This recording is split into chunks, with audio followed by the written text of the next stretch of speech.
What's up? Good morning, people. Back for another Sunday Trialogues with my co-hosts, Ethan Indigo and Ricardo Calvario. If you guys want, go ahead and introduce yourselves. Tell them where they can find you. Tell them that they can get your work.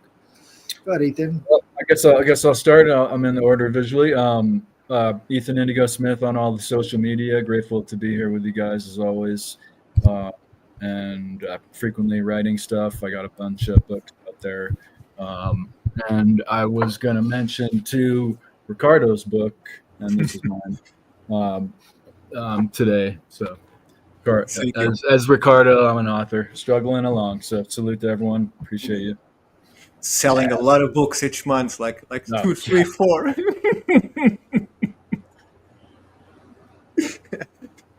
So my name is Ricardo Calvario. You can find me as the tag that is on the screen at X. It's ricardocalvario.1. And I would suggest you look at institutefornaturalphilosophy.org, where you can find our magazine. And I also want to promote our podcast that is called Universe Unveiled. So check that out on X or on YouTube. And I think on all streams like Spotify and all of that, you'll find it. And you have my books. There is Stardust, as Ethan shown, and The Resonant Earth for those interested in megaliths and the ancient world of energy and consciousness. Thank you. Thank you. So I don't think you could get any more vindicated than our stream yesterday with Ashton Forbes, where he's talking about frequency and resonance and all the rest of this stuff, and he's finding it all over these patents. And I think that was a really important one. If you guys in the chat haven't seen it yet, look at our interview with Ashton Forbes. It was huge. Tons of traction. I think if that guy, is going all the way with it and trying to get disclosure on fusion and all the rest of these high energy devices that the government has developed, it's time. We're struggling here, so we got to get some traction as a species. So I think go ahead. I just want to ask him, because I didn't understand. I didn't manage to see it all, but did he point it out? Do we know about that plane? Was it a commercial plane? Was it a military plane? Was it a project altogether? What was it? Do we have news of that disappearance of that plane? I didn't get that part. He knows the guy in jail right now who leaked the videos. Right? They've tracked it down to the guy in jail who leaked the videos of MH370 getting disappeared. And those videos were taken by drones that were following this plane. So it's got a little bit of legs. They found the guy who leaked it. They found the patents. They understand some of the technology behind what was happening with this sort of cavitation teleportation going on. So MH370 was a commercial airlines flight from Malaysia, and I guess what the military is using as their defense is that, there might have been some bad guys on the flight, and so they're using that to cover everything up and saying, we can't do this, national security, blah blah blah. But if they killed a plane full of like 90 people to get it like 2 bad guys, they're going to have a lot to answer for. So, they did it before. So where are the planes of 9/11? Where are those planes? So, they didn't crash in the ground, so they had to go on somewhere. Back in the 80s, the Americans were shooting down planes left and right. Like they shot down this Lockerbie 800 flight, and several other ones that are directly implicating the American government. Places, it happens in other places too, where civilian jets get shot down. But yeah, you're right, several times. And it's surprising that they don't happen often, because it's very easy to shut down, especially in near active war zones, right? Which that's one of the last places that it did happen in Ukraine, not maybe 10 years ago now, but. Well, now China is sending resupply flights over to Iran, so we might be facing another, shoot down. So it's just not a very good time to be, in these spheres, because now the military, as their, global dominance is sort of going downhill, they might start breaking out some of this technology so that they don't have to risk personnel or anything else. So there might be a lot of use for this stuff on the battlefield that nobody knows about. again, it seems like there's only two things that all the world governments agree on, which is Antarctica and UFOs. No matter what happens, that they all agree on those two topics. We're not going to tell you what's in Antarctica. Yeah. We go down there, you can't really investigate. And also, we know nothing about UFOs or any of this stuff because who would want to? If America's going to bomb you for talking about the programs you know that they're engaging in, why would you talk about it? Sure. If they have teleportation technology, they can just teleport a bomb right under your bed. Exactly. And let me tell you this. I just made a flight that more than 8 hours in the air. And the funny thing is, as soon as we reach the ceiling, I think it's 30,000 feet. It's 10,000 meters, 9,000 and some meters high. I find it very funny that we were instructed to close the windows. So all the flight in the ceiling, until he finally said we are starting our descent, we couldn't open the windows. What? Why? What do you mean? The curtains on the windows? No, the shutter. You can't see this. It's Right. not a curtain. It's actually a shutter. You can't see Right. anything No, through. that's what I meant to say. Sure, the shutter. So we I've came never, on darkness. I've never heard of that. We came on darkness, just ambient light, the whole flight. Every single window closed. Because why? Yeah, Yeah, I wonder why? why.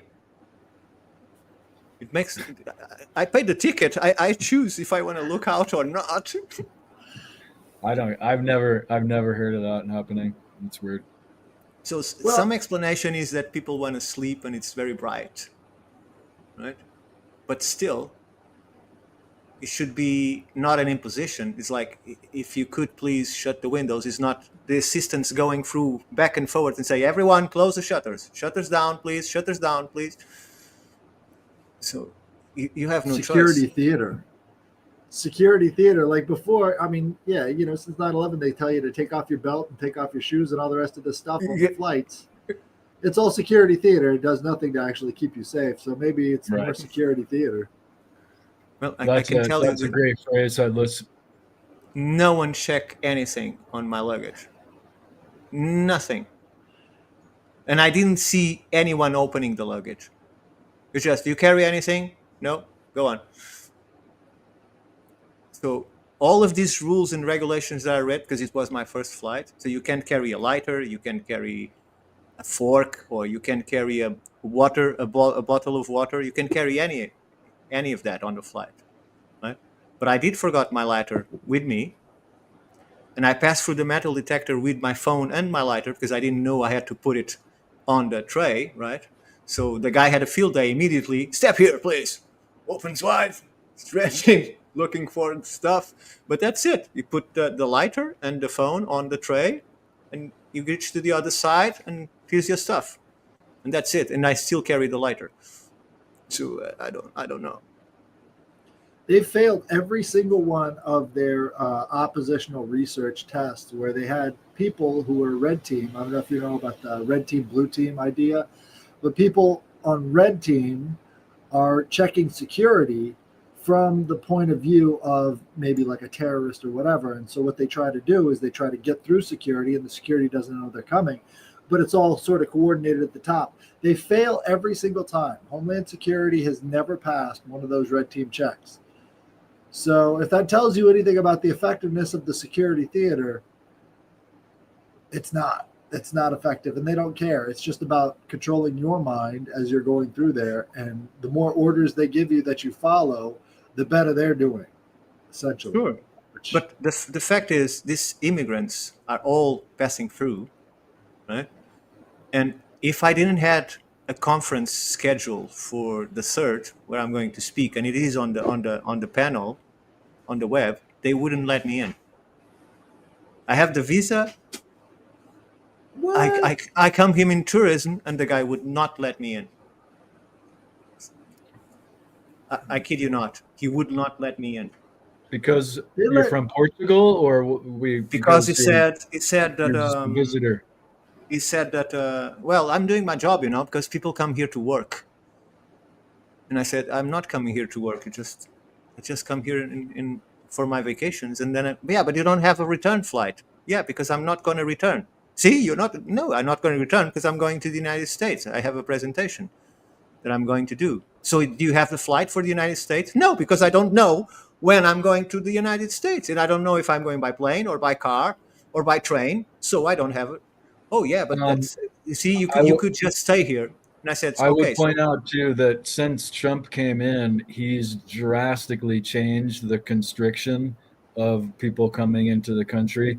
A friend of mine that had been coming and going without any problems recently during the Biden administration left and was coming back again after Trump was elected, and she got called out on something that she did in relation to attempting to get a passport or visa or something 8 years ago. So the whole constriction process really changed recently. Not that they were great before. I'm just saying that they really have changed. sure. And I don't know how I'm going to enter the States yet because it's different. If I catch a plane, it's quite easy because I ask for the ETA, the same that I ask for the Canada, and it's 2 minutes after I have the visa, right? But that's not a guarantee because then you get, as I got to the border, right, and then you have to do all over again why you're here, what you're going to do. Sure. So all of that stuff, and like I even thought they were going to ask me, okay, show me you have money for the stay.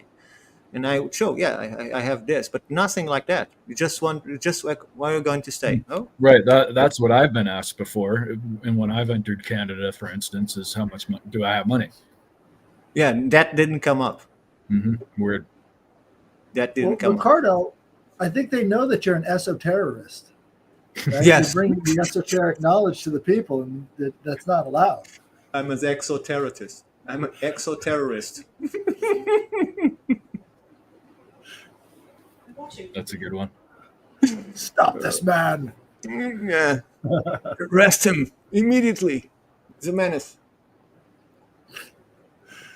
No. Well, I'm glad you made it. It sounds like a harrowing experience. It's supposed to be a harrowing experience. They're supposed to demoralize you everywhere you go. And I think the ground zero for demoralization campaigns is right there at those airports. Oh They're yeah, but keeping you dehumanized and all the rest of it. in the morning I went to the balcony. I just saw 3 squirrels, so it's all worth it right now. So Nice. there's no squirrels in Portugal. So Really? yeah, no. You have Oh, them we've as got- pets, yeah, but it's just very small ones. Interesting. Yeah, Because we've it's got so all sorts dry, of it's breeds. it's an arid zone. It's not suitable for them, or No, they would find lots of food, but for some reason there is no squirrels. interesting. I think we have too many predators, probably. So if even if they got here, they would just eat them. Because there are squirrels in a lot of Europe. Yes, if you go to Germany, England, I think they have them too. But in Could have been a Portugal, no. papal decree. It could. I know that there was a papal decree before the Black Plague that ordered people to kill all of the cats before a rat spread plague swept across Europe, killing off 2/3 of the population. They said, you've got to kill off all the cats. That's something you don't get a lot in your history class, is how convenient that was. Well, The- you had the chancellor of Germany, like what 8, 9, 10 months ago, asking everyone to euthanize their animals because they were breathing CO2. One of the great ones. I'm not is- kidding. It's actually on TV and all, asking people to euthanize all of their pets because they are creating more CO2. So Well, I have to change because I'm burning up in this clothes. Just a second. the communist state kind of took over whatever, papacy decree, right? They're the godhead, new godhead of the state without the church. And Mao Zedong, it famously tried to, I think it was swallows, but he tried to kill every bird in the country because of infestation upon the agricultural system of swallows, I believe, but a certain type of bird. And so he got the entirety of China to kill all these birds, and that didn't help. It actually caused another problem on top of that. They're not being in the food chain. So The yeah, insects. The insects yeah, went wild. exactly. It was a double down of bad food chain management, and it was silliness. It was just, and also the Russian communists tried to do agricultural operations in similar to their communist theory of everything coming together. So instead of having a field of buckwheat and a field of this and a field of that, they just threw it all into the one, operation, and so would see how it went, and it didn't go well. So the agricultural process mostly needs things to be separate, unless it's considerate. Interestingly enough, the Native Americans would do squash, corn, and pumpkin, or some kind of other. I forget the third right now, but that mix in the height and shade and ground level operation of the plants can work well, actually. But Sure, poverty point. They have these gardens, these immense gardens in semicircles, with all kinds of production of yeah, diverse products. So and perennial too. It'll just yeah, keep on going. Yeah. It's a very different farming method that was taking place in North America as opposed to, Europe. They're like, oh, this is all undeveloped. No, they're actually working with nature to get as many flowering and blooming plants to produce as much as possible without going into, fencing everything in and all the rest of that. It has to work in harmony with nature. But that's why they would keep moving across the land, is not necessarily because they've used up all the resources. It's because the more you pick berries, the more berries you get next year, And so your job is to be this consumer of the land so that all these things can come back in bigger and better next year. And that's really the difference between these wild flowering plants and all the rest of it. So. Such a good point, because the Native Americans had an agricultural system that was so massive and broad in its diversity and availability that the Europeans couldn't even see it. It was the whole natural ecosystem was their farming land, and we know that because even when the Vikings arrived, that's how they describe it. So there was food everywhere. They saw this is what, paradise? What is this? Food everywhere. We just, everywhere we look, we can pick up berries and all kinds of stuff. So it's, well, now it's a civilized country. So they got rid of the people and their fancy ideas about nature and biodiversity. It's really interesting how far they've taken us away from, a natural landscape and everything else. In here, up here in Wisconsin, every forest is laid out in rows. So all of the trees are in these straight lines all the way down because they were replanted after they cut them all down, and now it's just farming and harvesting these forests. And it's kind of weird walking through, lines and lines of trees that aren't really in the shape of the land or anything else, and it's not good for the trees. It's actually really bad for their roots, and you can see it in the quality of lumber you get. Now we have these massive rings in the lumber that don't actually support weight anymore, and the reason that is because all of the second and third growth trees are gone, so we've got these shitty quality boards. And a lot of this comes down to, if you're not working with the land, you're working against the land. So you have to be aware of these things. And there are ancient tools of how we learn to do that are being rediscovered. And you see this a lot with regenerative agriculture and all these other processes where they're like, we're getting better results without the chemicals. Why are we using all these chemicals that are hurting us if we get better results without them? Sure. And Hardly because you anybody works poison against the it. land, and then you have to put more chemicals because you poison the land to contradict the poison, and then it gets poisoned again. And you need to sell chemicals. You know that chemicals. I don't know how it is in the States, but for instance, in England, fertilizer is more valuable by weight than gold. So My weight? it's Well, by weight. maybe By because it's weight. much lighter than gold.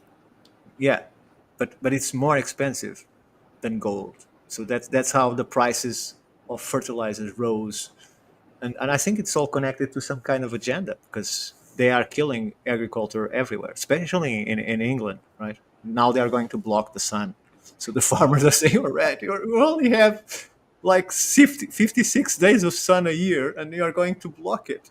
So what are going to produce?" Right? They cut off the subsidization to the farmers because of EU the EU has ended, so they are independent now, right? So they don't get the subsidization that they get before. The government told them, "Oh no, we're going to take care of you, so don't worry. We'll find a way to help you anyway." They didn't.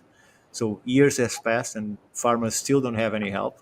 Then farmers decided, okay, so if we don't have the subsidization, let us sell our products. Let us put a shop in our farms and start selling our own products. Let us build a restaurant and have the beef that we produce here, or the sheep, or let us make us money. And the government said, no, you can't do that. No way, you can't do that. So it was thanks to Jeremy Clarkson, that I don't know if you know who he is, the guy from Top Gear. So it was Jeremy Clarkson that has this diddly squat farm up in England, and he fought because he was a public figure. He fought directly, and he went up and up in the system until finally he found someone that says, "Okay, you can do it.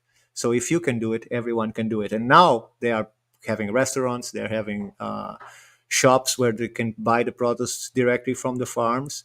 And it is helping enormously the farmers because now they have a way to sell their own products, and they're sure they're getting some money. So You bring up an interesting point about aristocracy. What creates an aristocrat? And I would say Jeremy Clarkson is an aristocrat, but I think you can see his connection with his people and what he advocates for. And there's a lot. There's the guy who does dirty jobs, Mike Rowe in America. I think he's kind of an aristocrat of that sort of blue collar class, and he's trying to get the message of, hey, working with your hands is actually good for you. Working with your hands is actually fulfilling. You get paid really well when you go into these skills and all the rest of the stuff. It seems like you could tell the aristocrats of today by who loves their people. You know, he loves those blue collar people. That's why he's working and advocating for them. Jeremy Clarkson, he loves those farmers, and he's working and advocating for them. And I think that's the mark of the new aristocracy, is how much you love your people. Sure. That's true. Well, I don't have anything against rich people. I wouldn't mind being one. It all depends how you relate to your money and how you segregate or include others in your circles, right? Or what do you Well, do that's with the it? thing. Our elites are just all in this bubble. They have no Yeah, connection with people, because their money has allowed them to get away from that. But that's why they're not aristocracy. Like, nobody looks at Elon Musk and Peter Thiel as anything other than like stepping stones for their own careers, sure. right? They're not really seen as a figure of aristocratic prowess. You've got to do something for other people to achieve that level of aristocratic prowess. And I think Sure. if that's the model, let's go. I mean, that's really encouraging to me. But that's not new because as Ethan will certainly help me in this, Siddhartha Gautama was also part of that elite, and he didn't had any knowledge of what the world really was outside the palace walls, right? So it's supposed to be the shock that he taken the day that he stepped out of those walls and start to see how people actually lived, right? With hunger, with disease, with Old age. barely conditions to call a house or whatever, right? And and then we are supposed to believe that he has this click and said no. So I have to abandon all that I have, and I'm not going to help these people with the money that I have. I'm just going to illuminate them, right? Because he could have grabbed what he had and say, okay, let's start building a better world. Let's use this money to help these people. Let's evolve everyone. But no, I'm not criticizing him. I'm just saying that he chose another route. Probably the shock was too great. But I think I'm mocking him, but I'm not. I just find it No, it's curious. interesting. Just find it curious that that's the choice that he made instead of. I wonder. And when I consider in that respect, I wonder how much power he would have had as the prince to do anything, right? And it also makes me think how difficult it could be for a person. I mean, the level of empathy of Buddha is extreme, right? But how difficult it can be for a person with empathy around people who do not have empathy and actually might even scorn it or belittle it, right? Sure. So it's almost like I'm out. I could see that being a reasonable choice, like when you have a lot of empathy. But there's also the instance he actually had kids already when he left. So he also left his children, which he gets criticized for as well. Sure. But look, I'm only saying that he could have done what he did and still build a community. Like, I cannot help everybody, right? And perhaps But in maybe his I can help some perspective, people, right? perhaps he doesn't have to help anyone because people have to help themselves. But he could create a condition for a vast community, or in this small kingdom that could extend, take up the bad elements that don't work. Okay, you have to be rash about it, but he could build something, right? You see, there's different types of millionaires, right? There's millionaires like what's the name of that pure excuse for a human that from Microsoft? What's his name? Bill Bill Gates. Gates. Bill Gates. Okay, so that's kind of human that apparently does a lot to help humanity, but it's always on the other way around. And then you have millionaires like, for instance, George Lucas, right? He made a huge amount of money, but everyone that worked with him has a huge house, lives on his own grounds, has money for the rest of their lives because he took care of every single one that made the journey with him, right? So I'm not saying that the paper boy that just got out in the last few months would get all of this, but I'm saying that the people that went through all the process with him, that have been with him for more than 10 years or something, they all got a massive house on the land. They all have money for the rest of their lives, right? Because he took care of that people. And he could just keep the money like other producers, keep the money to himself, and that's it. So he can't help everyone, but he can help a few people, right? So if all of these people helped a few people, the world will sure be a better place, I think. Well, that's what I find encouraging. I mean, we're going through the transition phase right now of the precession of the equinox. And classically throughout history, you've got these symbols changing based off of where this equatorial, sign is. And so the precession of the equinox is the backwards movement due to the wobble of the North Star on the 32 degrees off the axis. So every time we have these precession of the equinoxes, you see the religion start to change. In ancient Egypt, it was the bull religion. So you see this bull symbolism everywhere. And then it went into the Aries symbolism. So it's Taurus, Aries. The age of Aries was the ram symbolism. You see the shofar being blown from the Jewish people in that sort of age of the ram. And then we see the 5 loaves and 2 fishes. We're in the age of Pisces. And right now we're switching from this age of Pisces over to this age of Aquarius. And I think we're already talking on the new religion. We were never warned that it would be, but apparently the internet is a much better representation of Aquarius than any of the new age stuff that they told us the new religion would be, So if you look at the internet and you understand how much people spend time in front of it and how much attention people are giving to it, how much they actually derive worship from it in a lot of ways. You see people connecting and creating religious communities over the internet as well. it's hard to deny that that's what the coming age of Aquarius is. So now we get to redefine some of these systems that have defined the last epoch. And I think one of those things we should probably take another look at is how we identify aristocrats in this new era, because there will be people who lead other people. There will be digital tribes. That's what we see happening right now. How do we identify the positive influences in that sort of new epoch? And I think one of them is by looking at the people who've actually sacrificed some of their own stuff, even though they've had everything, and they could go into that WEF bubble, that Donald was talking about in the comments. Instead of going into that, they decided to stay away from those other elites, and they started giving back. And I think that's important for, society, is giving our kids examples that they can look up to and have it be the ones who are non-pieces of shit. Well, we just have to have a meeting with Nick and let's build a religion. So let's make ourselves all. Well, bishops. what about Let's do it. there are many technocratic influences going on right now politically, and there are also, I think, more subtly, but we've found at least one overt case of people worshiping AI, not the internet, as you point out, Nick, but headless, but more the confluence of the internet right into the AI, where the Well, it's funny you said it like that, because it sounded like let me you just say it was the tech murders that were kind of like homosexual and trans whatever, right? What was that? You remember that? They were worshiping the Physians. Thank you. Yeah. So, sorry. Go ahead. Sorry. They were worshiping AI. It sounds like monotheism and the eyeball.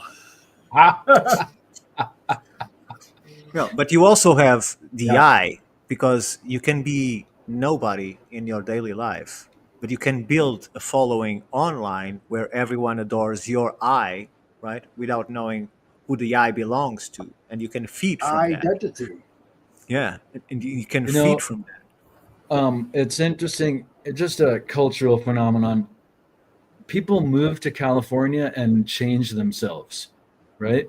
And become new. And the internet allows people to do that too, right? But what I think is making it horrible is, instead of changing yourselves, that nothing wrong with that, becoming fake is what is happening beyond just changing ourselves and expanding our presentation of ourselves or whatever. It's just all fake. So changing yourselves into something fake is, I think, the problem, right? Where it's like degrading not only yourself but others in its inauthenticity. Exactly. Yeah, because people are not trying to sell themselves. People are trying to sell what trends, and they change themselves in order to produce what trends. And it's from a certain point on, they no longer know the difference between what they are creating themselves online, that is following those trends, and who they really were before they start, right? And it's the same thing when a teenager wants to belong to a group. He starts listening to the music of the group, he starts dressing as the group, he starts behaving as the group, and it doesn't matter if he's right or wrong. It only matters is he wants to belong to that group because he feels safer, or he thinks it's the best solution for him. And after a few time, some time after exposed to that reality and transforming himself, they don't no longer know who they were before they wanted to do that. And there's nothing below the shell of exactly. the fake. There's nothing there. As a writer, I mean this most humbly, but like I try to have something in the beyond just the topical aspect of things. And I'm looking into, now I'm used to it, but at first looking into people that are these great creators, like you look in and there's nothing there. There's no there. Oh wow, this person's doing neat things. They're talking about, I don't know, Tartaria. Wait, what? Oh, this is cool. I love this idea. Wait, there's no there. It's just all just cliched stuff to get a following. Flat Earth phenomenon was really big on that. A lot of them didn't even believe it. They were just pumping it up, Yeah, because it caused controversy, right? Yeah. help me out. Who is the name of the actor that did Doctor? How I started to love the bomb. Oh yeah, yeah, Uh, yeah, yeah, yeah. Oh, what's it called? Not Dr. Zhivago. No, no, no, No, no, no, it's the one that was done by the guy who did The Shining. What was it called? no, no. It's the same guy that did the Pink Panther movies, No, it the was by first the. ones. You're talking about the one Dr. where the guy's riding Strangelove. the Doctor Strangelove. Montoki just brought it up. Dr. There Strangelove. you go. It's Doctor Strangelove. Thank you, thank you. So yeah, but I refer to is the name of the actor that I don't remember. So he has this small sketch that, because he used to say this publicly, right? And he has this small sketch on the Muppet Show, like from the '80s or something. And they ask him, "Who are you?" And he says, "They used to be me, but I had it surgically removed," because he says publicly that he made so many parts it doesn't exist. I don't know who I am. I'm just the next part that I'm going to play. There's nothing in. So I just assume the part that I'm going to play. And for instance, on Doctor Strangelove, is that it? I forgot it Mhm. already. He Yeah, played at least 3 parts on that movie, and he was supposed to do it 4 parts because the pilot of the plane that drops the bomb was supposed to be him and not the Kansas guy that actually Mm. went, because he couldn't do the fourth one. He's already with the 3 characters on the fourth one. He's already mixing up all the characters together, and so the director said, "No, okay, it's a bit too much, and let's reseed a little bit." And he just did the other 3. But brilliant or not, it's the fact that he assumed before everyone that there was nothing in. He just played so many parts and dive into it so much that whoever he was. That's why they are always depressed, like him and many other good actors.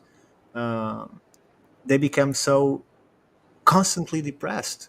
They have money, they have fame, they can do whatever they want. They have fun on set, but in private life, they can't deal with the empty shell that they have inside. So it's very it's strange. interesting. In ancient Rome, being an actor was synonymous with being a prostitute. So they were treated like third class citizens in Rome because all of the actors, what they would do is it was like a fashion show. So all of the actors up on stage would be hooking afterwards because they would charge for their sexual services, right? So all of the theater and everything else was just sort of like pretense for prostitution. So it isn't the same now. It's I don't think anything's changed. The only difference is only the elites have access to those kind of whores. Look at the whole Me Too movement going after the producer. What was his name? Weinstein, right? It's like he's just engaging in the oldest form of theater there is. You know, they have to sleep with the guy so that they can become movie stars. That's it's all part of the prostitution. You don't think the guys are doing that too? Of course they are. Well, how many actors and female actors came forward saying that in order to be where they are, they started as children being abused or used, or that's why they are all a little bit. Right? But you got to add that on top of all these characters that they have to play for everybody in these roles, as well as outside of the theater, they're playing the roles for all of the Johns that are hooking up with them. Sure. And the problem is when you start digging into who are the people that you like the work, right? You find that I shouldn't have done that, because sometimes you shouldn't meet your heroes, because you'll find out that what you think they are, it's not exactly who they are, right? and Well, and their I think position. these sadists who run all of these big organizations, they like to break people on their way to success. Like that's a big thing for a lot of the high level financiers and everything else. Is breaking people on their way to success kind of ensures a little bit of loyalty. You know, there's that trauma bond that The they sort of Stockholm create. syndrome is it what it's called? Stockholm syndrome, exactly. Because they know they've done horrible things too, and there's sort of a bond between all of these sickos. Right. Which I think pretty much encapsulates everything we've seen going on in Hollywood recently. You got the Diddy trial and all the rest of this stuff.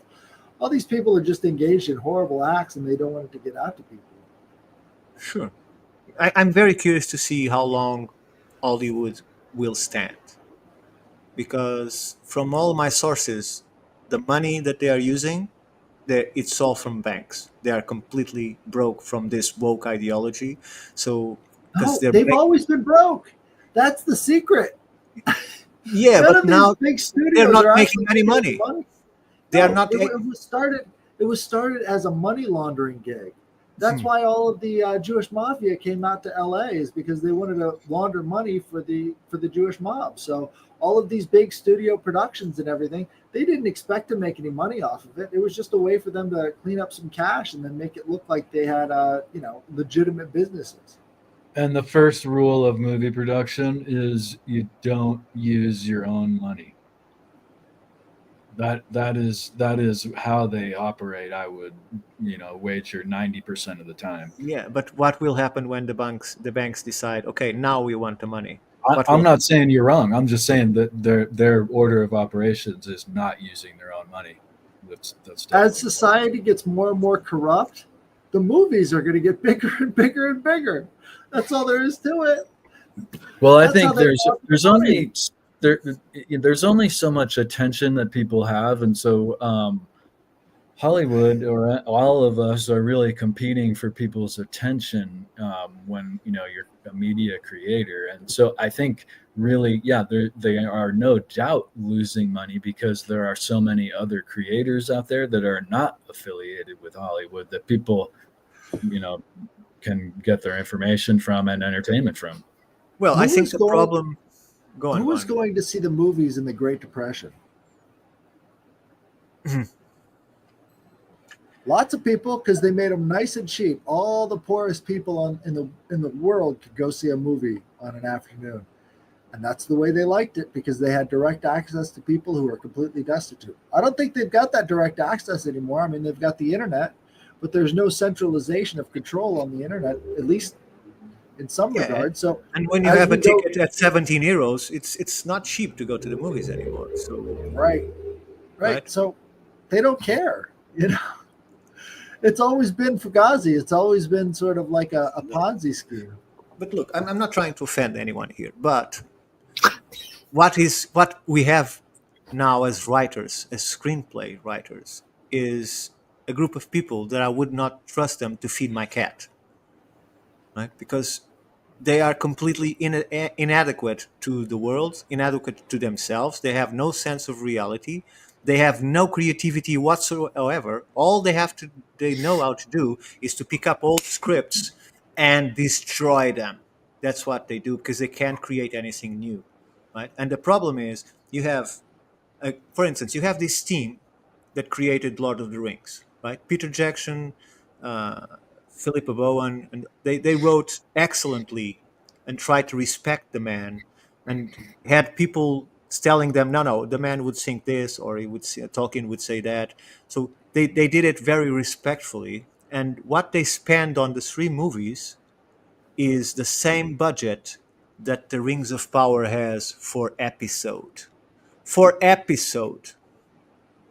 Right? And what have they done? They destroyed everything that was behind. So they did the same to Star Wars. They did the same to every single franchise that had millions and millions of followers that could make money like they never saw before, because we've spent so many years waiting for have another episode. And what we have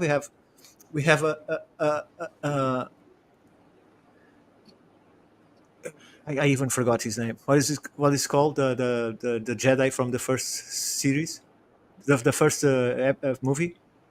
Luke Skywalker. Luke Skywalker. Okay. Oh, right, Luke. So, and we have Luke grabbing the lightsaber and throwing from his back, and then taking milk from the tits of something weird and drinking and making that expression. So anyone that saw the press conference after the movie was done, and the guy, the George, and he's Hamilton, but I don't remember his first name. Mark Hamill. Mark Hamill. when he finally saw the cut, because he only saw the cut at the same time that people were in that conference room, and when he finally saw the cut, his face was completely like he was in shock. He couldn't believe what he was seeing, because I'm sure he filmed a lot more things that made sense, and they only left the things that didn't, right? And when he saw the final cut, he was completely, his face was like melting. He couldn't believe what he was seeing, right? So this to say that these people have no creativity at all. They just like to destroy, and their agenda is to destroy pop culture and alienate every single one that follow this for the sake of a minority that is completely deluded of what is being human. Or It's not for the sake of a minority. It's for the sake of demoralization. They sure, love that shit. They absolutely love to demoralize people, and it's almost like they get off on it. And again, all these massive budgets don't seem to be hurting anybody, right? It's all laundered. They don't care whether you see these movies or not. They they don't care if you like them or not. They hope you hate them because hate gets clicks too, you know. And why not? yeah, but They they're don't have any losing money, connection to the. enormous amounts of money they're losing. They're That has supposed to to. be a bottom to that, right? Think about the massive upward transfer of wealth that came out of COVID-19. All that Sure. money has to get laundered somewhere, and they just toss it into the black hole of Hollywood, and they don't expect to get anything back from it. It's just a tax write-off.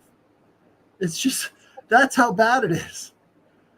They can flush the entire culture, and it doesn't matter because it's all of this transfer that happened already. I mean, they couldn't have any more of these reversals in lending like they had in 2018. Do you guys remember that? Yeah. So the real estate crisis, right? No. In 2018, they started having these temporary loans that they give out so that people can, match up their books at the end of the day and then return the loans. Oh, yeah, Go yeah, in yeah. reverse, go in reverse. Like they were paying people to take these loans, and that's completely unsustainable. That's why they had to shut down the economy because what they were doing was they were lowering the volume, not volume, the velocity of money as they were pumping these banks full of cash. Because if they're paying people to take loans, that means that something is off, and the only thing they know how to do is give more money to the banks. So all of COVID-19 was just slowing the velocity of money so that they could hyperinflate the currency. That's what all of the COVID-19 bailout shit was. It's just a massive handout to these corporations.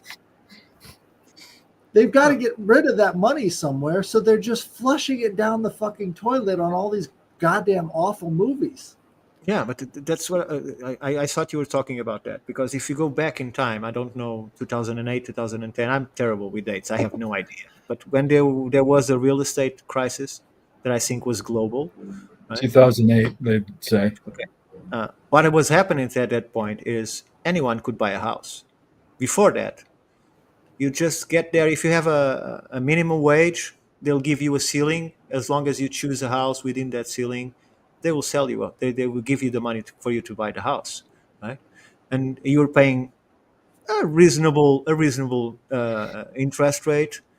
And all of a sudden, this Euribor that you don't have in America, but this Euribor tax that is it's the rate of interest that the banks can apply. It's regulated by the central bank, of course, that is always from the same people. So they keep increasing it. So the people that were paying 350 euros a month, suddenly they're paying 400, 450, 500, 600, 800.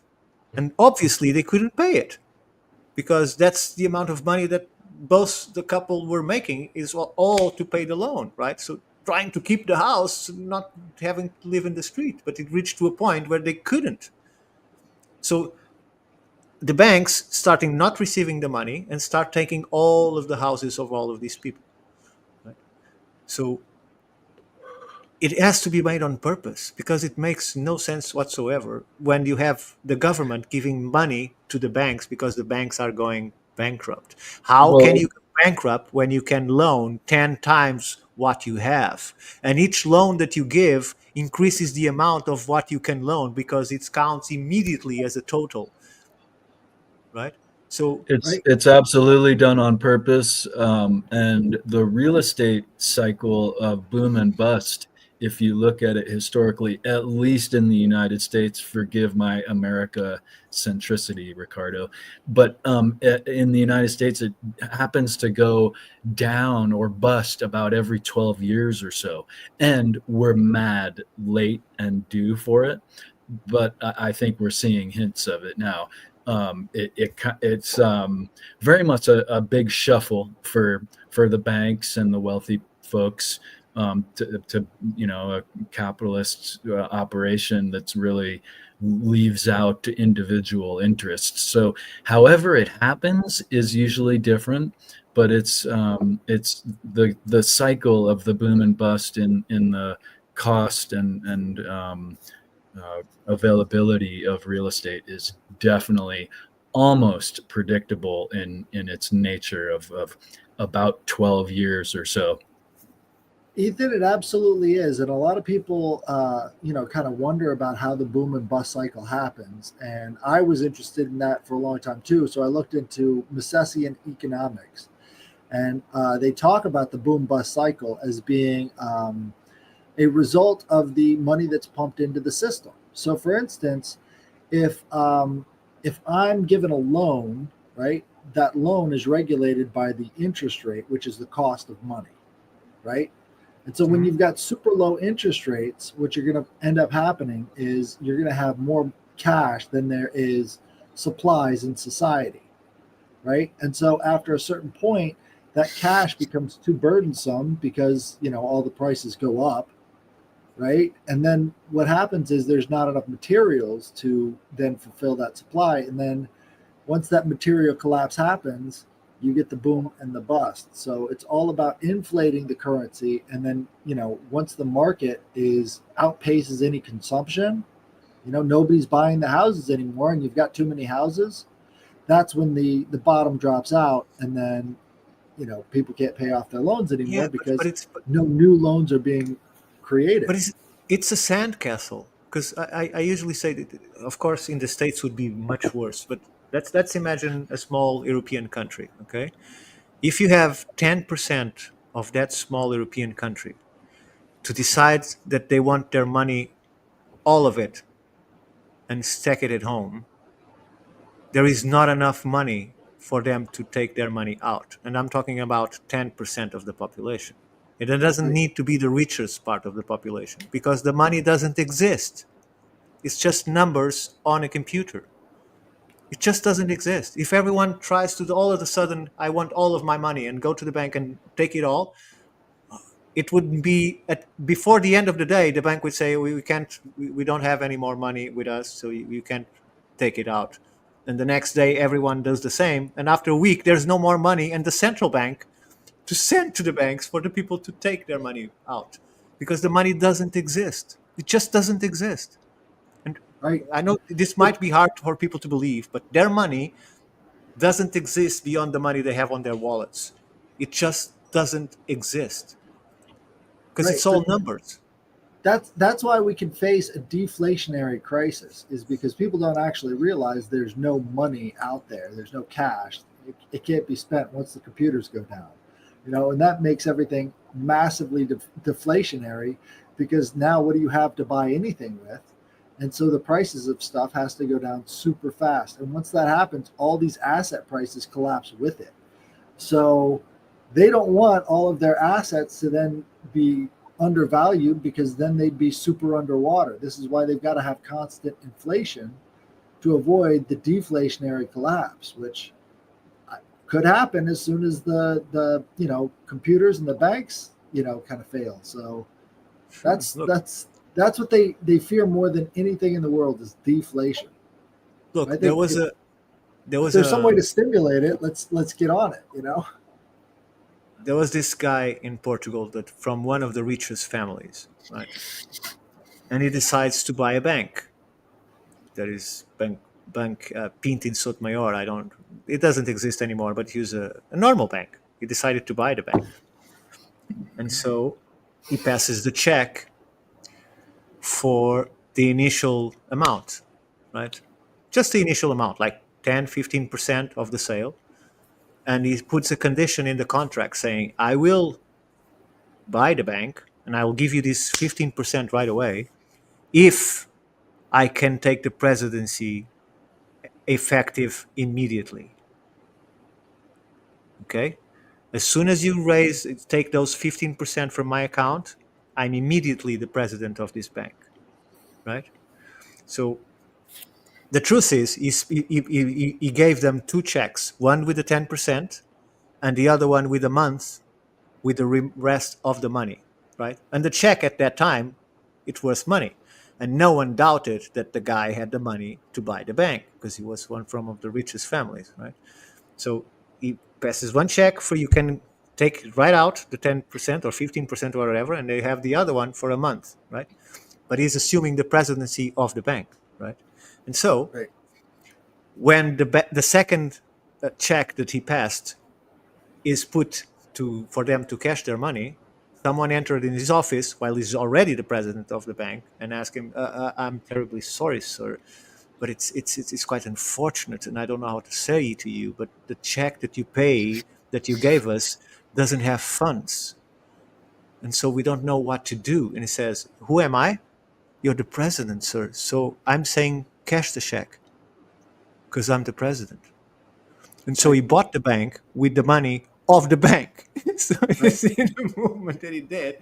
Why? Because everyone believed he was rich, right? What they did. This is what they did with the second bank of the United States and what they did with the Federal Reserve. They didn't have the money to actually cover what the initial buy-in was because these are both private banks, so they have to buy into the system. All they did was cash it out of their own bank to pay the money to the government, which is just they printed their own money up and then they put that down as principal. Look, how can you have a Federal Reserve printing money and selling money to the government? How is that work? It doesn't make any All they do sense is just whatsoever. write it and then it's there. That's how they started it. That's how it's continued ever since then. All they did is said we can buy this with nothing and we can own an entire country. So why not do that? And that's all they did is they just printed their own way into buying the entire system, which is and you are charging the unbelievable government for every bill that you produce, every coin that you produce, you're charging the government. Right. I don't know how much cents that is, but it's a lot of money because it's a lot of printing notes and it's a lot of coins. It's only sensible for oligarchical collectivism, right? It's only sensible for parasitic institutions operations.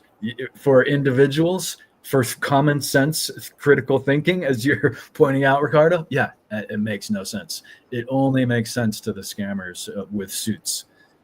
Yeah, but why don't you have, I know what you're going to answer, but why don't you have a president? I'm not talking about the current one. I'm talking any president says, look, you guys, this is funny. It was a long ride, but it's enough. It makes no sense. We are going to take over. We've had people mention it, but we've had various politicians mention it, but it doesn't get out of the election sphere, I would say. Once people are in office, Mustache Man. It's not Tiny even Mustache there. Man talked about it all the time, didn't he? Who? Tiny Mustache Man. Tony Mustache Man. Who is that? You know who Tiny Mustache Man is? I do? I don't. Yeah. Who is it? Adolf Hitler? Oh, of course. He was talking about the banking system like crazy back then. Yeah. And it was because of this stuff. I mean, say what you want to believe about him, but he was actually blowing the whistle on all this banking stuff. And if you think about it, it would make the German mind go absolutely insane. because none Well, of it makes any fucking sense. Sure. he That's was why they like didn't the translate his speeches. His speeches were never Right. translated because people would make, oh, there's some sense on what he's a maniac and crazy guy, but that's some sense on what he's well, saying, but right? people can use sensible ideas to come up with murderous or nonsensical actions, Sure. right? Like in in Animal Farm, he would be akin to the pigs who say, "Hey, this is what's happening, and we're gonna uplift everyone on the farm." And then actually, no, he gets in the bed and he slits everybody's throats and eats them Throats. as well, right? Well, I But mean, just think about the nonsensical absurdities of the 20th century. I mean, there was so much happening in Weimar Germany that made absolutely no fucking sense at all to anybody. And they're just like, what are we doing to ourselves? And this is what caused this massive backlash, this massive reaction. I mean, think about how much the Well, they transgender issue and has even affected this before country. the Weimar too, right? Didn't it were well relative and to World War One? It was set up. World War Two, in retrospect, was set up after World War One, right? As you're saying. Exactly. And sure. I mean, do you know what happened in 1909? In 1909, the Jews in Russia were pogromed out of the country because they tried to overthrow the Tsar, Hmm. right? And the only place that would take them was Germany.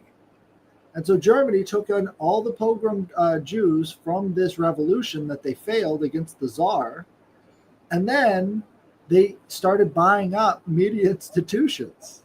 And so by the time World War One rolled around, they said to the Allies, "Hey, you guys are losing this war, and I think we can bring America in. All we ask is that you give us a homeland." And so they did that, and then the entire world turned against Germany, and that's when Yeah, the They Americans didn't came in. just give them a home; they give them the home and nuclear weapons because they have to be able well, to that was defend later, but themselves. yeah, no, That yeah. was, yeah, this is 1917, 1918. This is why you got the Balfour Declaration, is because That's originally when it started. Yeah. But when they Britain reached there said, to that land, they was full of Palestinians in their wagons living on the fields, and they lived Well, they wagon to say they wagon. had that one of the things I heard was that there was too many authentic and educated rabbis at that time period before World War II that disagreed with the idea of Zionism and pointed out that it was anti-Jewish, right? Sure.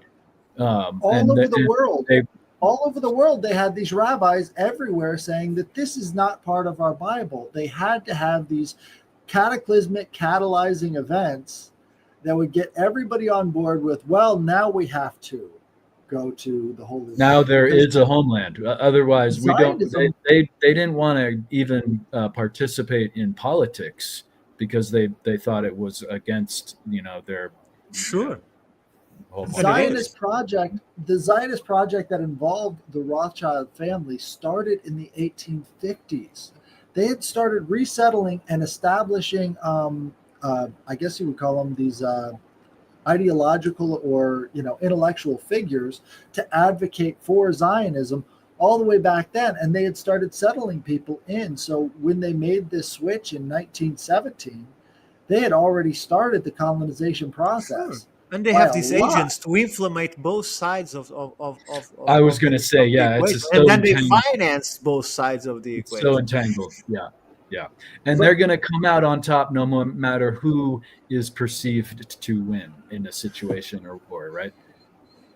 Look, the you just Scout have to look. Party, You the just have to Scout look. Party for Yeah. the first colonists, the first Zionist colonists, came from the Knights Templar in Germany, Hmm.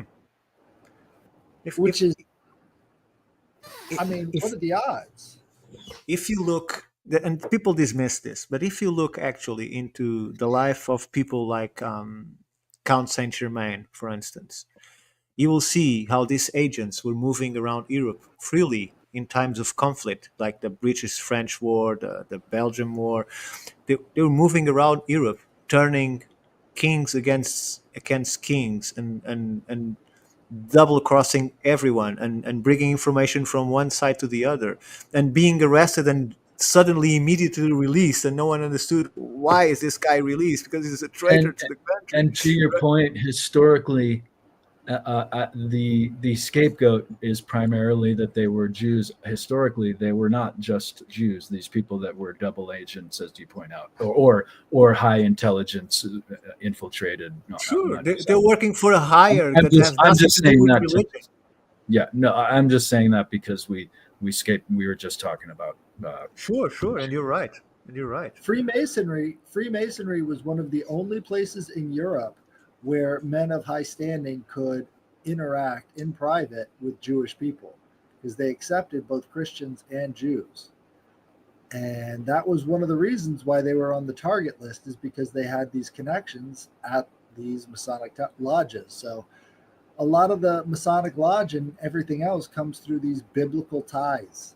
And I think that's totally unexamined, because there wouldn't be any central banking in Europe if not for the Christian laws against usury. And so the Christian laws against usury says, well, you actually have to hire these other guys to lend you your money at interest. Yeah, but look, What? after the 1755 earthquake, that is still the largest earthquake ever registered, this 9.9, 9.8 in Lisbon.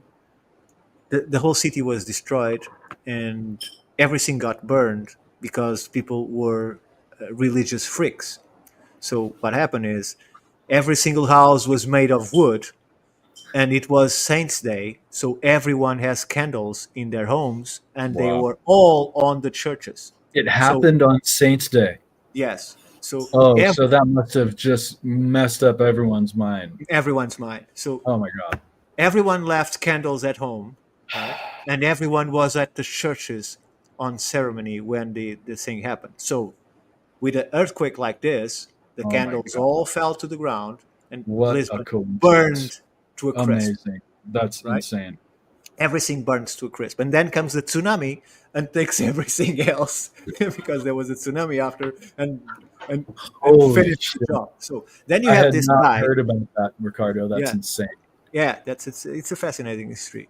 And then comes this guy that is called the Marquis of Pombal, right?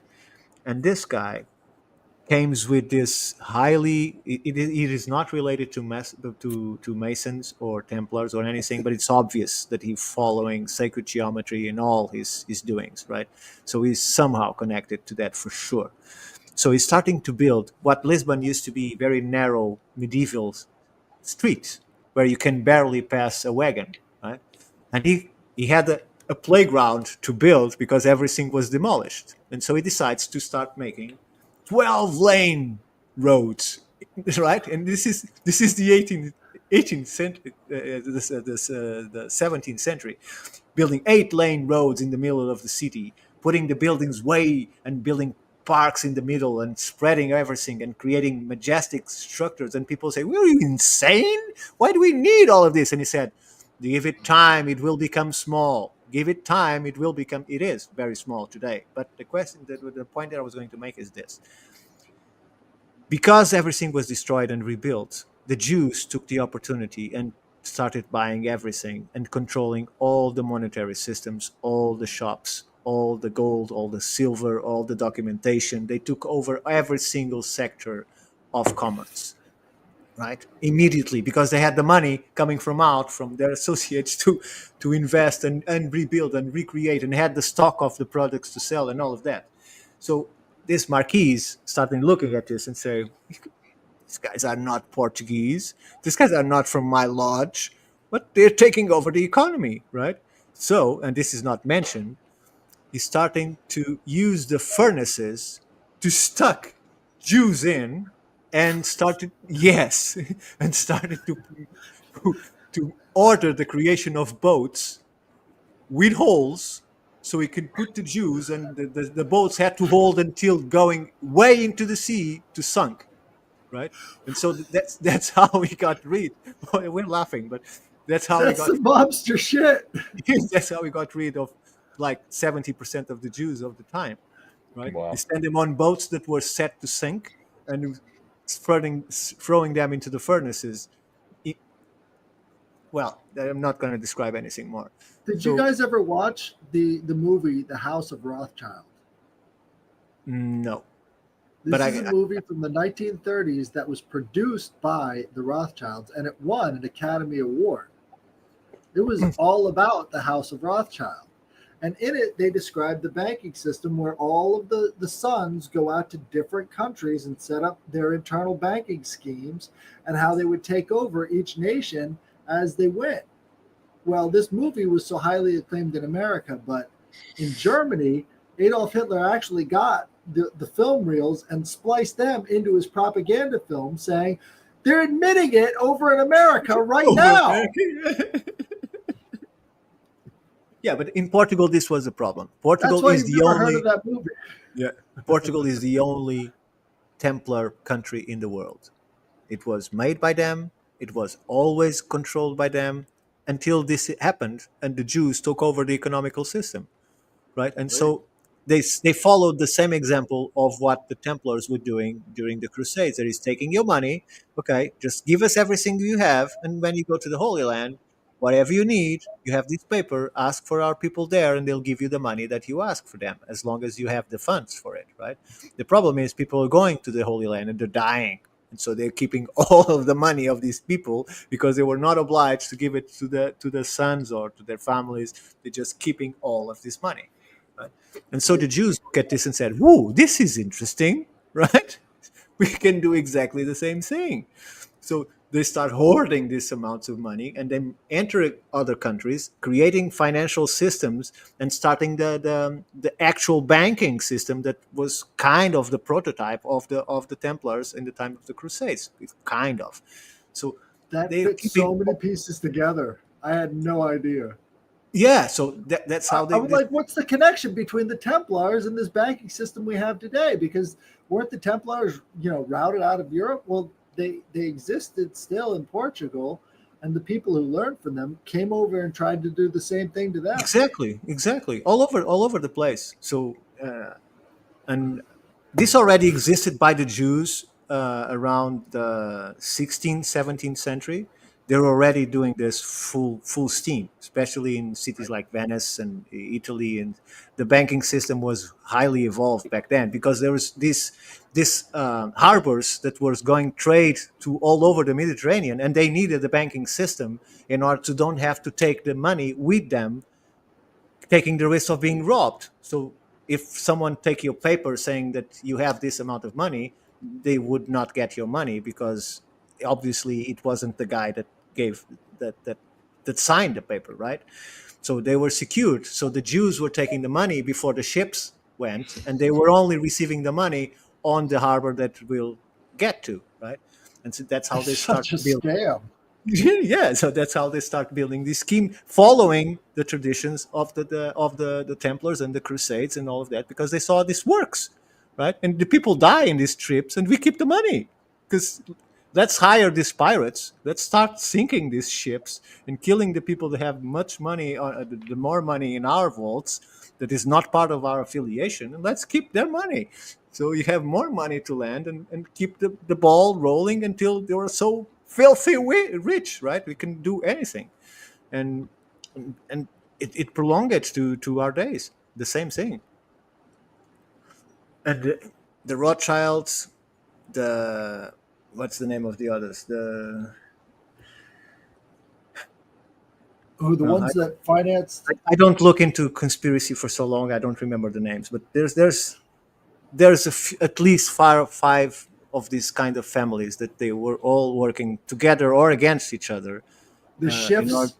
to take You got control to of all of remember it. the shifts because the shifts are the ones that finance the Bilderbergs, the Bolsheviks. other ones were the Bilderbergs, and they came a No, little bit it, later.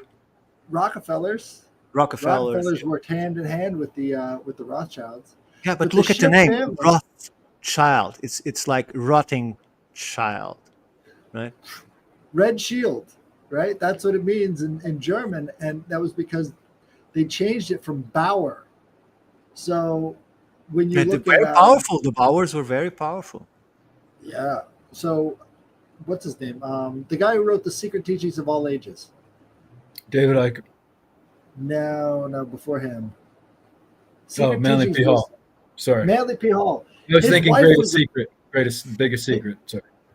His wife was a Bauer, and she was very wealthy. She's the one who bankrolled him. So I don't know. Maybe she's an original offshoot of the Rothschilds because they were looking for this ancient treasure. I think it was a Templar treasure in Williamsburg. And they said it was under the church. And so they were going to do this excavation. And the Rockefellers swooped in and bought the entire town of Williamsburg. And now it exists as like this tourist trap today. So they keep it looking like the 1700s. It's nothing like it was in the 1700s. It was just a tourist trap. But they had to buy it so that this Bauer woman wouldn't get a hold of this Templar treasure that was buried under that temple way back in the 1700s. Sure. We have this castle in the middle of the Tagus River. It's called Almurol. There is used to be a Moorish castle, and then when the Templars arrived in the 1100s, they conquered the castle, right? And it's supposedly they hid a massive treasure on that island, right? It's a very small island, and the castle occupies most of it. It's a small island, and so when I studied it some 10 years ago, I found out that the mayor of the city that controls the castle is ruled by the Templars. It has a Templar mayor, and he's opened a research center for the castle to find the treasure. So they were actively and rightfully, because he's the mayor, and digging in the castle to find the treasure, and they are still looking for it still because they are convinced that there is there somehow. So they're still doing it. What if the Templars were just trolls? So they left all this They evidence were. of making these huge vaults full of treasure, and just to have nothing. It's like Oak Island up in Canada. It was a massive troll. They haven't found anything but a couple of coins, Templar coins. Yeah, but imagine this: The if whole in thing's that empty. island, if they found something, do you think they're going to tell you? Maybe, maybe not. I don't know. It's easier to say, "Oh, we just found some coins. There's nothing here," right? If they were rubes enough to fall for this trick by the Templars, maybe. Look, in here now, I'm no longer in Portugal, but in Portugal, there's a lot of places where it's supposed to have treasures once, but we know that those treasures were moved constantly, right? So we know that they came from the north. They go to Tomar, where there is a convent of Christ. That you can go on my channel and see. It took me 2 hours just to film it all, so it's huge. Then you go further south and you get to Santarém, where they finally push the Moors to the south side of the river, right? And then they keep moving into Lisbon, and they conquered Sintra, where for the first time ever on a huge confrontation of the two armies, the Moors decided not to shed blood on sacred ground. So they just removed themselves and delivered the key to the Templars because they would not dare to bloodshed the floor there. It's the only time that I know that happened. If anyone knows of another situation, please let me know. And all of these places are supposed to, they keep carrying the treasure, what they call sometimes the Grail, south and south. And from there, it supposedly went to the Americas. So I lost the trail there, but there's lots of people that believe that from that point on the 1300s, they took, which is a contrary to the 1500s maritime exploration. But some people believe that around the 1300s, they carried it to the Americas, where it stood, or where it last seen or last recorded to exist. So all of these people, I think a lot of these mounds, they might not find anything because of that, because it kept moving from one place to another. A lot of these mounds have burial chambers full of stuff. Like there's one in Minnesota that had the Templar deed to the entire central valley of America, right? So the Louisiana Purchase came out of this Templar tablet that was buried inside of a mound. So they acquired the land claim from back when the Templars were there. I think it's pretty obvious, you know. I mean, there's so much stuff going on in America pre Columbus. It's insane. It's just there's so much, and all of it to is think denied. right, and Um, you know, go ahead. No. Go, please keep going. The Creek Indians have a language similar to Greek. I mean, come on, guys, that's not an accident.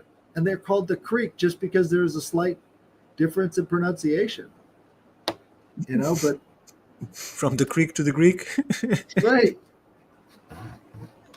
And there's so many examples of that all around America, is that they have these ties to Europe and all the rest of this stuff. And it's, you look at in the early 1900s, they had this play that they would put on down at Virginia Beach about Roanoke. Do you know about the lost colony of Roanoke? No. Well, there was this colony of Come to settlers. Roanoke. Right. They left Well, on the there- tree, there's- right? Sorry. No, Roritan. That's what they left on the tree. Oh. And Roritan is the name of a local tribe. And they went there and they found objects that belonged to European people at that tribe. And this tribe has blue eyes, which is not native, still expressing itself. But they were so anti-Native Americans that they changed the story into, well, they were just disappeared and probably killed by the natives. And so they made a whole play about it, and it's been a tradition to show this play, and it has nothing to do with reality, just because, you know, this lost tribe was, you know, integrated into Native American society, and they just, you know, kind of lived out their lives and had more offspring and just mixed right in. No issues, right? But instead, they had to turn into some sort of a racial struggle against the Native Americans, because I guess that's what they used for nationalism back then. Nationalism. That's funny. Because Wouldn't they it are be the, more they are the nationalistic? invaders. So, Wouldn't it be more nationalistic to show how these people survived and got along with their neighbors? No, because they had melanin. because they want their land. It's Yeah. still survival, right? I mean, isn't that something to be lifted up? But I think, you know, I we've mean, got yeah, this no, notion- you're of course right. You're of course right, Headless. But they were on the divide and conquer kind of modality. And Look, if you have something, I want what you have. I just want it, and I don't care what I have to do to. me too. That's why I got this. Excellent plug. I was gonna. Is it too late to start this? I wanted to ask you a question, Ricardo, about resonant Earth. Oh, look at that! I brought up his book, and you are still there. I thought you froze and disappeared. I wanted to ask, and for those that don't know, Ricardo wrote this book about telluric energy and Earth resonance, right? And Ricardo, please build on this or correct me, but the way you put forth the idea of this trinity of the earth tone, the structure tone, and the human input tone, right? Coming about and creating a certain fourth tone, if you will, that is, in unison, but of all these three different things that are happening, had a certain healing attribute, or even you put forth the potential of long distance communication through vibration transmission. And I've long thought, Ricardo, would you correct me or build on that Sure. I don't know the context that you want me to include it, but I can. Well, no, if I was wrong about the tritone idea, or if there's So- something you wanted to build on. This expression, the trident of frequencies, is not an expression from the alternative community, is an expression from the academics themselves. They like Sure. Deborah Tolles and Steve Marshall and the big guys in archaeoacoustics, they were the ones to come up with this terminology. So they call it the trident of frequencies because they found that all of these sites, when they are able to be activated, right? And so they speculate even those that aren't, because they don't have a ceiling or something, they follow the same principles. But the thing is, the base frequency is the very Earth's frequency that is amplified because they always build this on top of fault lines and underground waterways. That the fault lines produce the constant vibration from microseismic action, right? The underground waterways amplify that signal and transmit it to the orthostats, that are gigantic pieces of stone, highly content in crystal, that can resonate to that same frequency, right? So it's a constant operation. And you can see this in places even without the ceiling, as the Tarxian temples in Malta, that is 660 feet from the Al-Saflieni, what's the name of Al-Saflieni, I can't remember how you call this underground structures. I can't remember the name right now. So what happens is, on this Tarxian temple, and this is just to exemplify this base frequency, right? The Earth's frequency amplified by this fault lines and underground waterways. These orthostats have dimples on the large corridor that leads to the final chamber, right? And you have very large dimples in these huge stones. And they were studying that place, and he decided, for fun, it's a hole. Let's put my hand into the hole. And he found out that those holes were emitting air like the subwoofer that you have on your car or on your home. So they're constantly working, although there is no ceiling to keep that sound in it. So they're still functioning, right? And so this will be the same frequency as the Earth. I believe it's 7.8 or 7.8 or something like that. And it will be the base frequency. Then you have the middle frequency. There is a frequency produced by the site when it captures this frequency inside. So the design of the place will make it resonate. For instance, if you go to West Kennet Long Barrow, you find that as many of the megalithic sites there is built on a 4/3 scale, that it works as engineering in terms of architecture. But when you study the sound of the chambers, you find that the chambers also resonate in 4/3 in terms of music. It scales it in that term. So anyone that understands music and understands these scales of 4/3, it reproduces what is built on the ground is reproduced then in sound. Then you have the third frequency. That is the frequency that is introduced by the human element. It can be drums, it can be a bull roarer, it can be singing. It's human introduced. And when all of these three frequencies combine, that is the trident of frequencies, it emerges a fourth one that happens because you create standing waves inside these sites. And once the standing wave is obtained, you have the fourth music. And this is interesting because, for instance, you have these people tuning piped organs in churches, right? And it so happens when they go and tune the organ, they usually play some piece of music. And for fun, let's play a piece of music that was specially written for this church or this cathedral, right? So one of these guys that has a YouTube channel, he recorded he decided to record it, he playing that piece of music in this recently tuned, that he just tuned that organ, right? And when he's listening at home with his software of that shows the waves and all of that stuff, he started to see stuff that he didn't play. So there was a music in the background produced by the sum of all of these three frequencies, that is the earth itself, the site itself, and the organ, created a fourth melody that he found hidden in the wave frequencies of the recording. And that fourth melody is what activates the sites.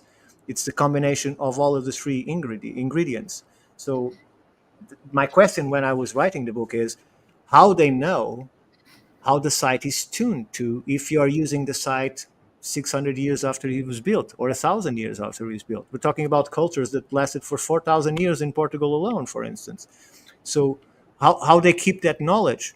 So what I found is on all of these sites, and they leave a little bit of bedrock exposed inside the structures. And on top of that bedrock that is exposed, they put huge water basins, right? And this all granite then transmits the vibrations directly to the water. So when they start vibrating the place by the introduction of the human frequency, they can watch that effect on the water. So it's a kind of cymatics that allows them to see if they're using the right frequency. And then you go to the outside of these sites and you see these geometric patterns that look like cymatic symbols. And probably that's the signature that they have to find in the water in order to know what function they are activating, right? So this looks a little bit woo-woo, but if you go and look into archaeoacoustics, you'll find that there's a lot of stuff that looks like woo-woo, but it isn't, because these sites actually have capabilities. And in terms of Ethan, you talked about long-distance communication. The crystal matrix of the Earth that is intrinsically connected to these sites, the information travels from 7 to 8 kilometers per second. So all that is emitted inside, chants, rituals, whatever is emitted in this site travels 7 to 8 kilometers per second through the crystal matrix of the Earth itself to the next site, and to the next site, and to the next site, because it's amplified each site it finds, right? So when you see that all of these people have the same culture, the same religion, the same rituals, and doing them at the same time, you find that probably all of these places were created a hive mind connection, or a high state of consciousness that connected all of them. So that's why I defend that the culture of the ancestors is not to go and honor the dead; it's actually to listen from their wisdom, because their message is still kept on these walls and can be. What we're doing in labs now is we're putting information into crystals, and then we are retrieving that information from the crystals, all by frequency. So it's exactly the same thing on these megalithic sites. You can store the information on these sites, and you can take them out when you produce these rituals. So when they are in these high states of consciousness, they are actually hearing their ancestors. The information, the stories, the tales, all of that is imprinted in those walls. And if you go to science today, you'll find there is own thing called vibrational imprinting. That's how they imprint information into crystals, into stone itself, because stone has this matrix, crystal matrix in it, with trillions per centimeter cubic, or per inch, if you want to call it like that. Trillions of crystals that absorb information. If you think that a small crystal can have terabytes and terabytes, can store terabytes of information, and you can then obtain it back, just can imagine how much information is kept on these megalithic sites. I don't know if I answered your question, but I did my best. Well, no, I really just wanted you to go and explain the tripart aspect of things, which is fascinating because of all the philosophical ideas that put forth that out of the three comes the fourth, right? Exactly. In fact, you like the fourth. The fourth, yeah. I many times have considered that idea in many different scenarios, philosophical measures. One astounding one is the wise monkeys. Everyone knows the three, which are see no evil, hear no evil, and speak no evil. The fourth wise monkey is fear no evil, or do no evil.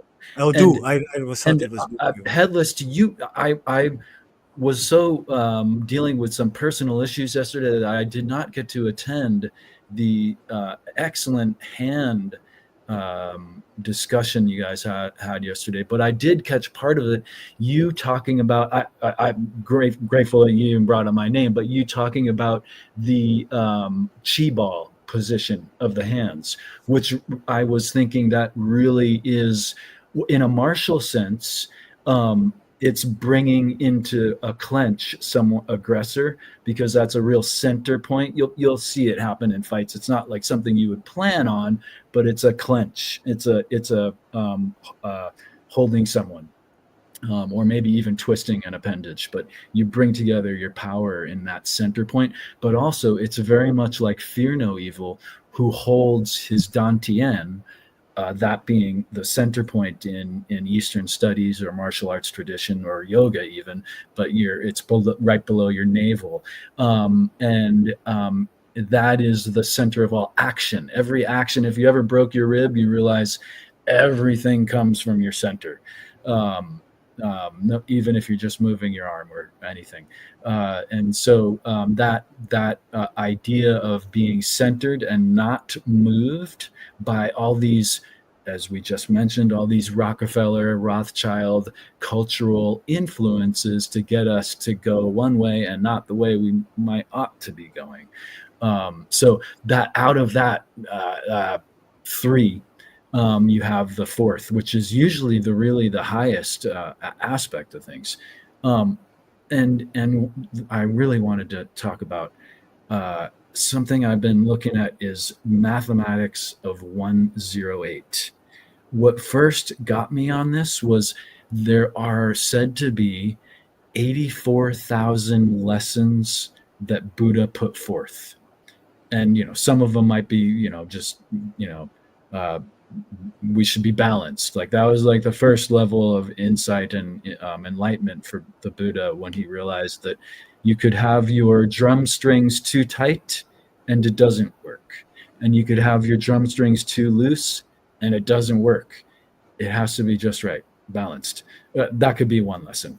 But if you divide 84,000 by 108, you get this number that's quite significant numerologically, but it made me think about vibrationally and telluric energy wise. So 84,000 divided by 108 is 777.777777. Yes, that's what I said. And so does every Buddhist that I bring this up to. And it seems to me that it's imparting a lesson. And I wanted that is what originally made me look at different number systems and actually make an equation via 108. And when I did this with the Sumerian Kings list, which is of course associated with all these megalithic and ancient cultural sites, I found some interesting equations, summations as well. And it made me think that I wonder, anyway, if they were trying to infer some kind of instruction that pertains to this tripart coordination that you so eloquently put forth. And so one of them that is of significance is the there are many different kings lists. One of them happens to be the more popular one, the more created one that we found. So there actually were different numbers that they were orienting sometimes, but Ethan, the more, yeah, please, Headless. Ethan, did you know that the Sumerians had a base 60 numbering system? Sure, right. Yeah, and So there could be some really interesting things coming between the 108 and the base 60. I would add, I think, yeah. I would add that there is some connection there, especially before what history is telling us. That includes, so that king list, it's rejected by academics because it's way back in time from what they recognize. But when you look at it, and I found this recently, like last year or something like that, I found that where these megalithic cultures were active for long periods of time, so I can trace it to Britain, to France, to Spain, to Portugal, from 4,000 to 7,000 years of following history with no change. This megalithic culture was what they had. They felt the need to evolve or change anything on their ways, because apparently these megaliths were helping with electroculture. They were helping with the production of food. The frequencies were taming the very animals that were docile, creating a Eden-like state. Everyone could more or less understand everyone because they were in a hive mind state right? Like we find in the city of Alatri, that everyone that crosses the gate this day gets his brain tuned immediately to 110 hertz. Everyone. Amazing. Yeah, and it just is a complete atmospheric change, a regulator. No, it's coming from the ground, from the frequency, and the gates are built in such a way that creates a No, magnetic vortex I just mean that like it is an influence in the total of the area. in the bubble. It's like a bubble of influence. Yes, like a bubble of influence. So what my point is this is what historians tell us about this period that they don't like to talk about is there is no record of any weapon of any kind. So all we find is tools, and obviously you can use a bow and arrow to hunt, not exclusively to kill someone, right? So it's only when this period ends that we find the first records of weapons or tools whose only purpose is to kill another human being. Have Right? you heard of the There's nothing central? before that. And in summer, let me just finish. And in summer, that list, that king list, they found that there is a period of at least 4,000 years where they lived without weapons. So at the same period as you find in France and in the British Isles, in Spain, in Portugal or Iberia, that time there wasn't such a thing. So these people didn't have weapons because they didn't need them. So the question is why they didn't need them when history tells us that this was a warring countries. They're constantly at war and fighting with one another, right? And transforming from Summer to Babylon to I can't remember the other names, but whatever. They're constantly fighting and trying to conquer or not being conquered. But when you go back to this megalithic period before the rise of Ur or whatever, there was no need for weapons. They didn't have them. So how could this be, right? Have you heard of the central cortex hypothesis? No, and I'm going to hear it now. So there's a part of our brains that the scientists pretty much believe is vestigial called the central cortex, and it is not active, right? But what we find is that you can turn on the genes that are responsible for its activation. And that central cortex is also associated with a lot of psychic abilities. So people who have their central cortexes activated inexplicably through head injury or some other form of enlightenment actually can activate the central cortex and do have access to these psychic abilities. So, And I would posit what would be the most dangerous level of comprehension for the institutions for us to just be a little bit intuitive and realize, wait, you've been lying to us this whole time? Right? Like, I mean, that would just be the biggest paradigm ever, right?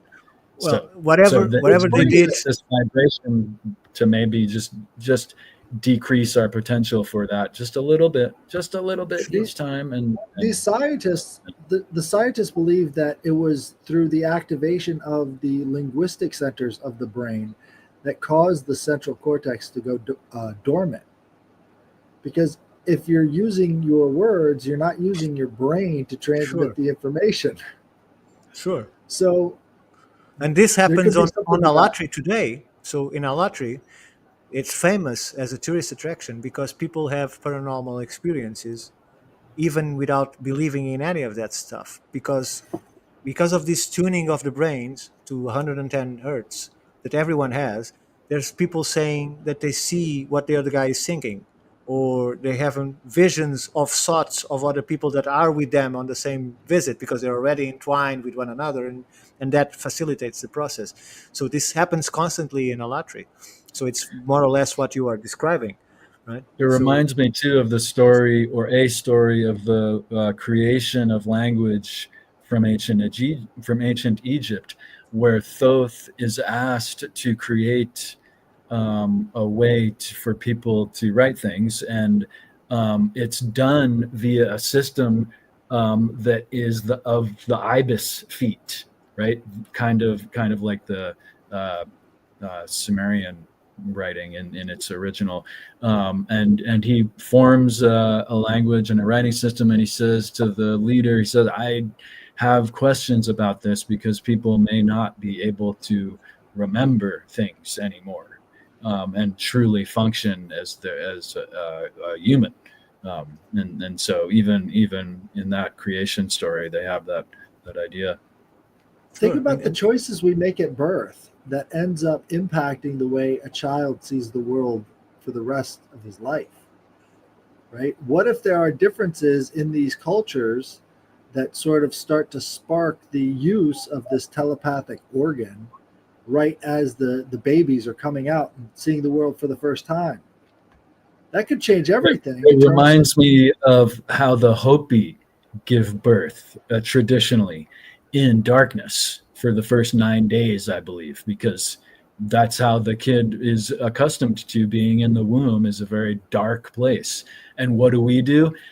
Boom, you're out in the bright operating hospital room. Blah. I guess your eyes can't even function properly for the first year. You're just seeing. That's funny. That's funny because if you recede 100 years, babies were being born without seeing. The eyes only became operational after, I don't know, 1 week, 2 weeks, 3 weeks. I cannot say. I cannot say because I don't know. But after the 40s, 50s, 60s, that time of vision from a baby started to reduce, and now it's supposedly babies have sight as the moment of birth. In fact, they are already seeing light through the bellies of their mothers. The reddish light, crazy. Right? So how this evolved, I have no explanation to it, and I didn't research it. But I doubt that anyone can give a conclusive answer to why are we evolving like that. Right? There's so many things biologically going on around us at all times that how could we actually keep track of all of this stuff that's actually changing within the human I was going to suggest that the biggest biological influence is actually the most invisible and least considered by people, and it is the advent of the nuclear era, which, as you just put forth that information of the eye change, it actually kind of concurs with the advent of the nuclear era. Which was in 1945 or so, and people also forget or don't like to think about how many detonations took place already. There was a whole nuclear war on Earth already just by them testing. Sure, right. And we know half of the tests, if that much of what has been done. But Headless, in regards to what you said about the central cortex, was it the name they gave it? Okay. Yep. So could it be that while our civilization for the last century has been educating people to reside on their Broca's brain or reptilian brain or whatever you want to call it, right? That it's the brain that dictates fight or flight, right? It's the part of the brain that either you cowered into a corner or you fight like a cornered animal. But you're taught to corner in fear, right? So the more the Broca's brain is activated by constantly seeing fear, hunger, war, terrorism, disease, all of this stuff concentrates your thought into the Broca's brain because it escapes the capability of the other areas to analyze these problems because it includes fear, right? So that's the part that they activate on doing these rituals to the children, to the adrenochrome gland, and all of that is to include as much fear as possible into people until the brain stops working, and you get dumber and dumber and dumber because you keep concentrating all your blood and information into the reptilian brain, which is not prepared to do that. Right? It's just a very sounds simple, like a monetary system to me. Sure. So it's a part of the brain that is very primitive, as they say, and its only function is just action or no action at all, right? So the more people are in fear, the less they can use the rest of the brain, and probably that's why you don't have that connection with the central cortex that you were describing. Let me see if I can share my screen. I just want to show the Sumerian Kings list. Is that sure. coming Just through? hit the Do you have There we the go. ages too? The time? Yes, I believe so. I have a breakdown of, That's interesting. and one of the things about it, how it's rejected on the scholarly level, is that the numbers cannot certainly depict the lifetime of these kings, right? That the Why? numbers are too great. Well, they're too great. They're too high of years, and I would be I am I don't speculating. agree. I think they can reflect exactly how long they lived. It's possible, but let me just refine that notion in the sense that each one of these numbers are even. It's not that the king lived 83 years, 2,800 years, and 83. No, it's they're all even. They're all very mathematical, kind of conceptual And ideas wouldn't going. that make sense considering that these people are highly ritualized? Well, I don't think it would make sense in a biological term that they actually lived at an even number, each one of them. That's Sure, all but I'm it saying. doesn't say lived. He Okay, ruled. okay. That's true. Fair enough. I just have questions about the rulership of them being so even and so mathematically neat. Yeah, but But it is if you are possible. I don't rule it out as impossible. I if just think more so that they're trying to communicate something, hmm, not that they're I, actual lengths of time. That they're actually trying to communicate something through presenting it as lengths of time. if you consider this is highly speculative, right? And it's not. I'm saying I believe this, but if you go to the top where you were, no, yeah. Oh, So you have this Elohim, right? Alulim became king and ruled for 2,800 years, right? So that's a lot of time to be alive. But if this Elohim is not a person but an entity, right? It can take multiple bodies and ruled for that amount of time, for instance, right? I'm And not that ruling might them be out. a I just reason think that they're for those trying same to time. communicate something more so than talking about the specific king. I think it's allegorical, not literal in Sure. talking about these kings. It may be, you're right. All those things are absolutely possible, Ricardo. I just think as I look at it, that it's more trying to communicate something, not necessarily trying to tell you about how great these kings were, But you are good right? at mathematics. Mhm. Might be interesting to translate these dates to the dates that you find in the Old Testament and then see what's the scale of decrease in years through the ages, right? And I think you'll find how do you call it? Something that is constant, that has a constant Millennium? Pattern, variation. A pattern? Is that it? What you said? pattern, yeah. A pattern. Okay. You'll find a pattern of decrease in years that probably Seems has to a be the specific number, right? Because you find it in the Old Testament. They live for a period of years, then they reduce, and then they reduce, and then they reduce, and then finally gets to the 80 or 70 years or whatever that is there. So I think that the rate of decrease in years will be quite a stable number, I think. Yeah, there's definitely a bunch of mathematical patterns and ideas being communicated here, right? And that pattern is one that is definitely worth consideration.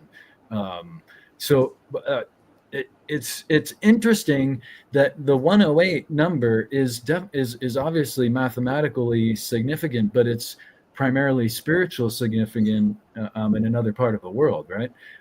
But if you look at these, here's the 108,000 years here, that the first three kings Yeah.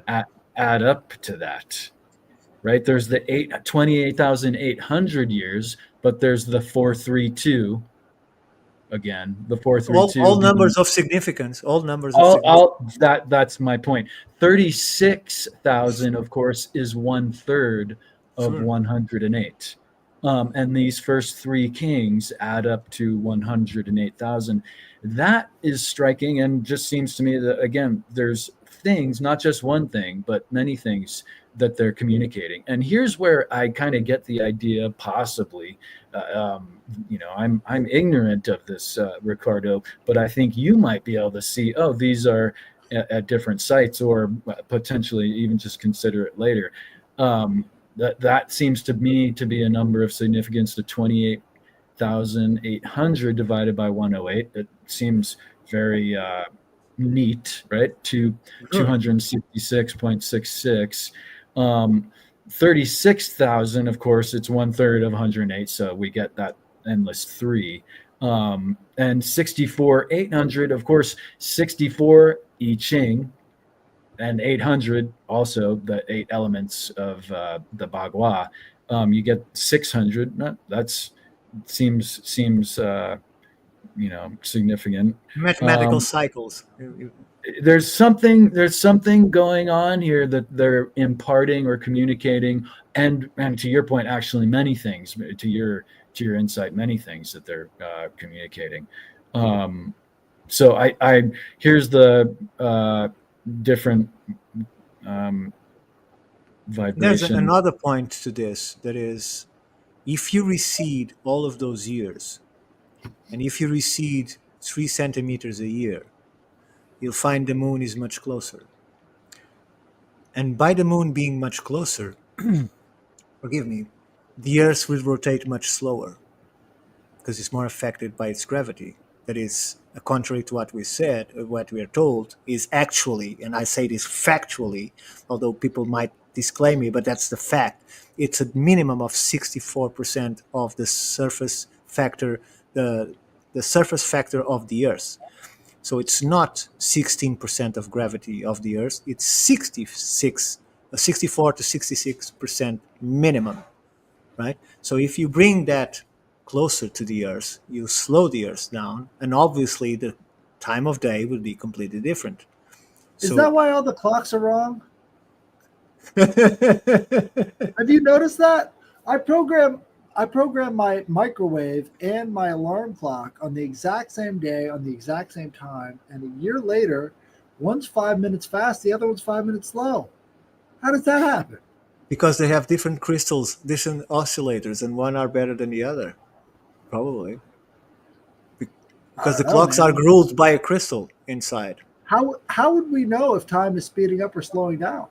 We know because they're measuring it with high level of precision, and what is going on now. Yeah, it could now be a local effect. Sure. Oh, of course, you can have temporal wells from side to side, right? Especially since we can speculate about it as we will, because no one knows what gravity is, and gravity is supposedly to influence time. So, but my point is, now they say that we are speeding up, right? We are breaking records every single month in speed. It's a minute change that we cannot experience, of course, but how long it takes until it starts to be noticeable, right? And time is not constant, as people think. It's constantly varying in its length. So to say that a person lived for 1,000 years, it all depends on what was a day for those 1,000 years, right? We don't know. We just don't know. If you go to South America, you have these tales of the expanding Earth, right? So they think that we are living in the 3rd or 4th Earth. I'm not sure if it's the 3rd or 4th Earth. And each time the Earth expanded, right? So there's these people saying that, yeah, that explains the dinosaurs, because we couldn't have several types of dinosaurs if you have the current gravity. It's just morphologically not possible for an animal of that size to live on land, right? We can't understand how that works. Even in scaling the massive bones and muscle, it doesn't work. Morphologically, to our current understanding, it doesn't work. So the explanation that they give is the Earth was smaller, less gravity, the trees are much larger, and animals were much larger. I disagree.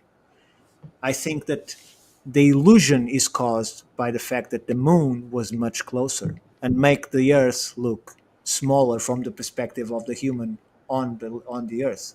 And as the moon grows further away, it gives the sensation that the Earth is expanding and growing because you're seeing it further away. It's like you move yourself from the moon itself. So if you have a closer moon, although most people don't understand this principle, the gravity on Earth would be reduced. Trees would grow much taller.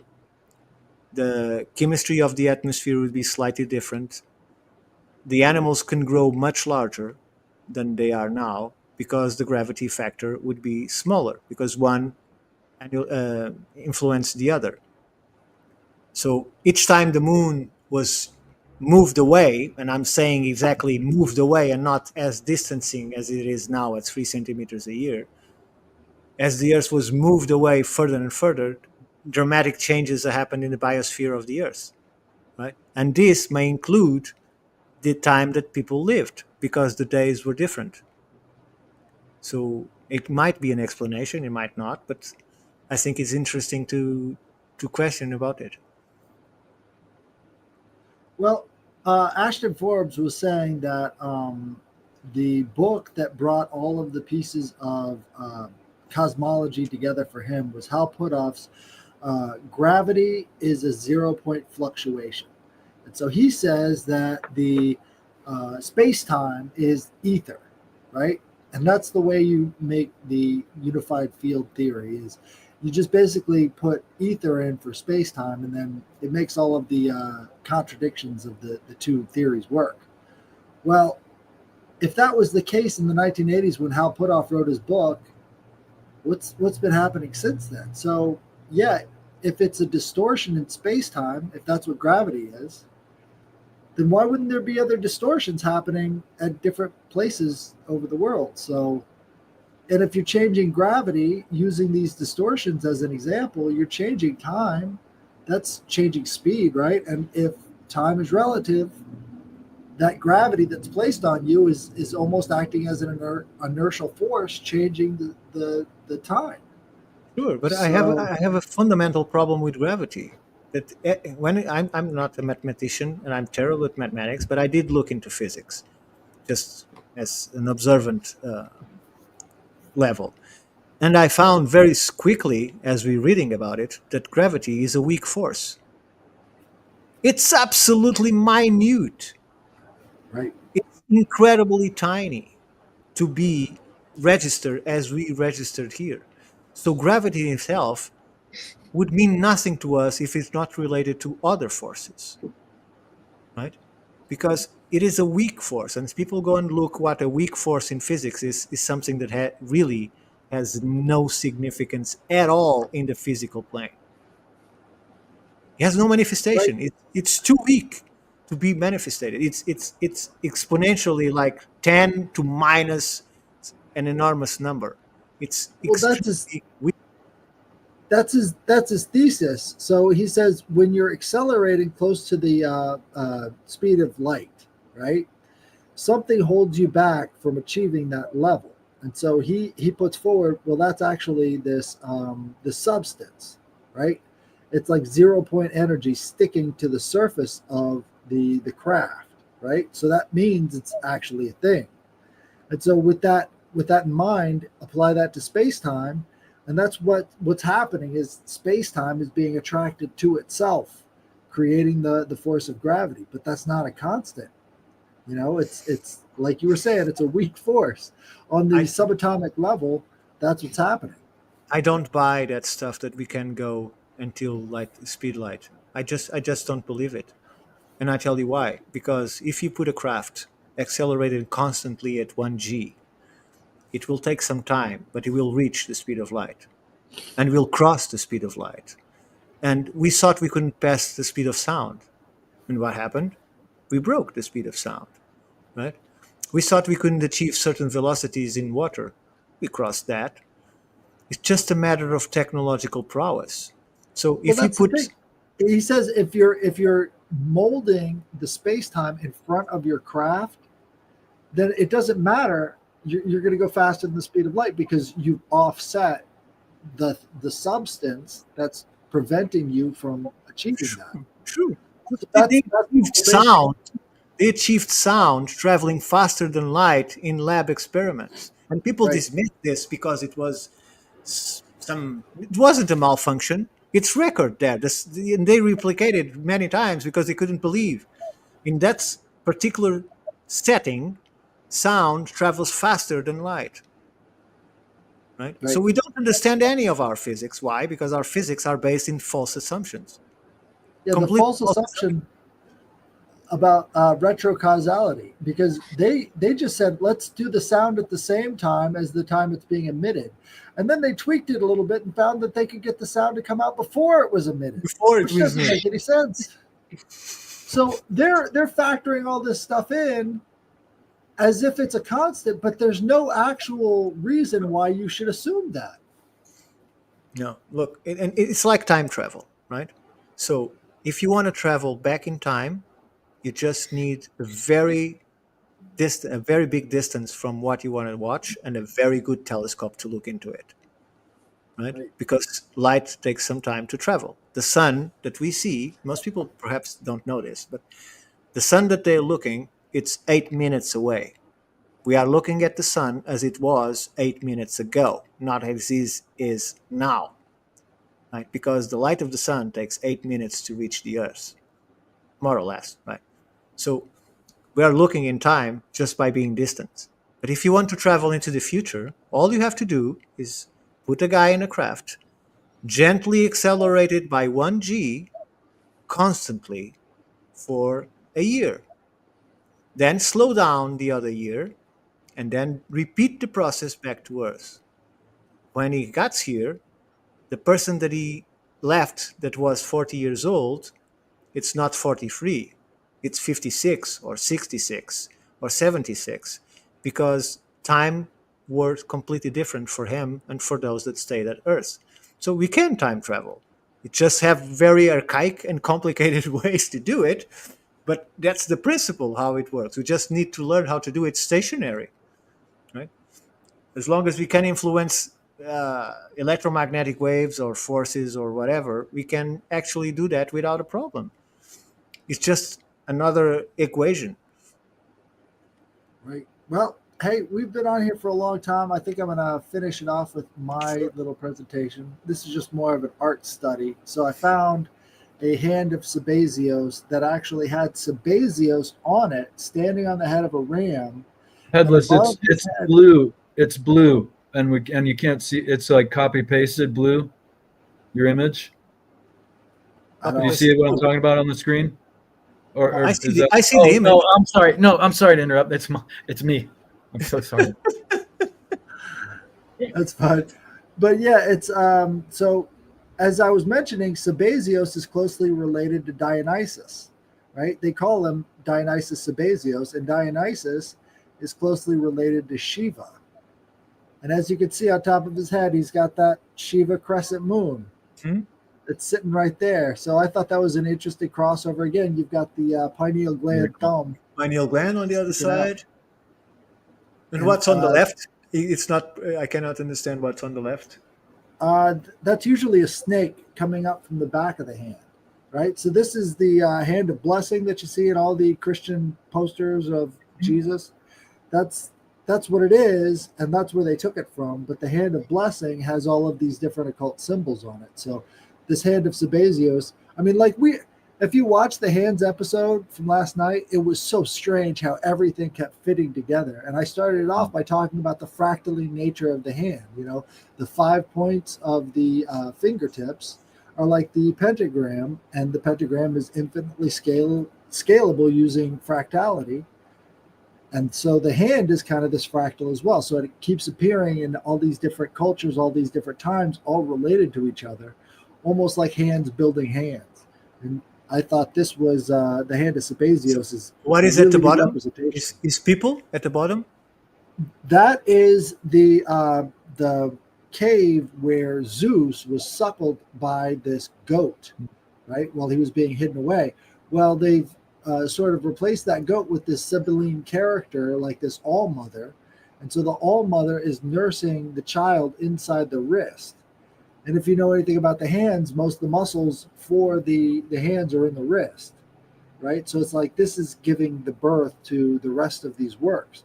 And you also have the Idaean dactyls, which are like these gods from ancient Greece that are in charge of all of the handicrafts and all the handwork. So you've got Hephaestus, you've got Hercules. Hercules is the patron of the games, right? So anytime they're having these games, it's almost in sacrifice or in praise to the gods, the Idaean dactyls. Mount Ida is one of the holiest places in ancient Greece. So the hand of Sabazius is kind of related to that because you've got this similar Thracian influence on all of Hellenistic worship, and this is the Hellenistic god Sabazios, which is very closely related to Dionysus, Zagreus, and the mother of Dionysus as well. So all of these influences came into Greece and Rome, and this is a Roman version of the hand of Sabazius, but they would put these things on top of poles and people would follow them around because it's the hand with all of the mysteries Sure. recorded Do inside you it. think that the ram that he's on top of is related to the cosmology, or it's like a Aries. constellation? Aries the ram, all of these things are constellations for them. So all of these things had astrological significance, and these were part of how all the gods came together. It's almost like a polytheism into monotheism type motif because it's all the gods is in the hand. You And a know, bit of animism too, because it includes the animals too, right? animism. Well, I mean, there's so many different animistic elements within the Greek pantheon, and all these different symbols or asterisms that you find in the sky as well. So it's almost like the all-pervading spirit of these things. And It's very putting this impressive. on a pole and leading the parade into worship of Sabazios, and Sabazios has a lot of crossovers with Yahweh as well. So there's a huge amount of influence going on with just this hand, and you see it in all this, Christian artwork later on after it's like this has Sure. been adopted as the symbol for divinity. Well, religion in our times is very well defined, but the more you recede in time, you'll find that it starts to mangle everything together, and there's no clear definition of what is the difference between this and that religion because it's all mixed up. Well, like I said, it's an art study. We don't have the exact definitions for these things, but we can draw them back to all these different points in Greek mythology. So there's no actual definition for what these represent, but you But the find symbols are the in, same. yeah, the symbols are in the same spot and the people are doing it very similar over and over and over again. So there has to be some cohesive story that ties all of these symbols together. And what's so interesting about it is how many different parts of the body that they're depicting with sort of reflexology having to do with this image. So these are also forms of healing. Sabazios is a healing god as well. So this has to do with some sort of medicinal or spiritual practice. It's a It's beautiful weird. image. Yes. There's so many of them too. I mean, again, my obsession with Tanit for a while is like this other cult figure that's sort of gone away, and then you find stuff like this, and it's like, wow, there's a lot going on there that really can't be described in just a simple, you know, explanation. And there's so much of this that goes on in the ancient world that people don't really pay attention to because it's sort of off to the side and really mysterious. So thought I'd just share that with you. Yeah, that's a beautiful, Yeah. beautiful Thank image, you. and it's beautiful the hand kind of being reflective of God, the hand of God, right? And also, I always think about how we do one thing is how we do everything, and so even how we hold our hands, like you can really see how it can influence your total posture, or you can really see how you could maybe understand how someone is by how they are holding themselves or their Sure. hands. Right? Body The language. micro reflects the macro in the hands so well. Right. The We were hard also part talking about is the hard part is to the learn about to interpret that and not be stuck by being self-aware, right? How to stay normal after you learn about body language, hands positions, facial expressions, right? Either you turn yourself into a robot because you know everything you're doing can be interpreted in a sense, right? So it makes Or it just don't. If you don't have anything to hide, then you don't have to worry about it, sure. right? I find, but relax is, I think, the key. If you just relax, then you will exhibit quality uh, characteristics Well, in a balanced world, you could express yourself freely through your body language or through your gestures, and use it as a means of communication, right? But in Oh, the definitely. world today, either you are conscious of it and you realize you cannot behave in certain ways because you'll be giving information to others that can use it against you, right? So if you go to a job interview, right? If you look, job interview is not the best thing, but if you go, imagine you are a guy trying to deal drugs, right? And you're trying to pass it through the airport. Your body language is vital for them to don't Sure. pick you up, right? Because they pick you up because you look nervous or you are sweating or you are jittery or so. It is important to realize that to be self-aware in certain situations. In our, I used a terrible example, but it can work for a job interview or you're selling a house, right? And that TSA. leads, yeah, and that leads to what? It leads to lies inclusively in how the way you move. You're lying with your body, right? Because you're showing people that this is great, and you know that behind the painting the wall is crumbling and it's all rotten, right? But you cannot show it. It reminds me of the importance that people advising those that might not have, spent time in inner city environments on how they carry themselves is really important Sure. on how they're perceived by potential wrongdoers, right? So, and again, relaxing, it kind of makes people go, you don't get noticed as much. But if like you're fidgety and you're nervous, yeah, bad people will notice that. Like the actors that do the TV sales of stuff that doesn't interest anyone, the way they speak and Yeah, the way they behave is yeah, directed to right. a specific audience that takes that and thinks, look, he's being really honest. Look at his expression. Look how happy he is with the product. They didn't even really realize that he's reading a script. It's just a guy speaking of that stuff. So I think we still, those that know how that works, use it to manipulate the rest of the people. Because Think we have think about the resect. broca's area related to how you speak with your hands. Right? I mean, think about that. That's a completely different nerve function if you're speaking in sign language all the time versus a person using their mouth and their throat and True. everything else. That reshapes the nature of the brain, and maybe it has something to do with a little bit of that blue language or the twilight language, Sure. something having to do with mind to mind communication.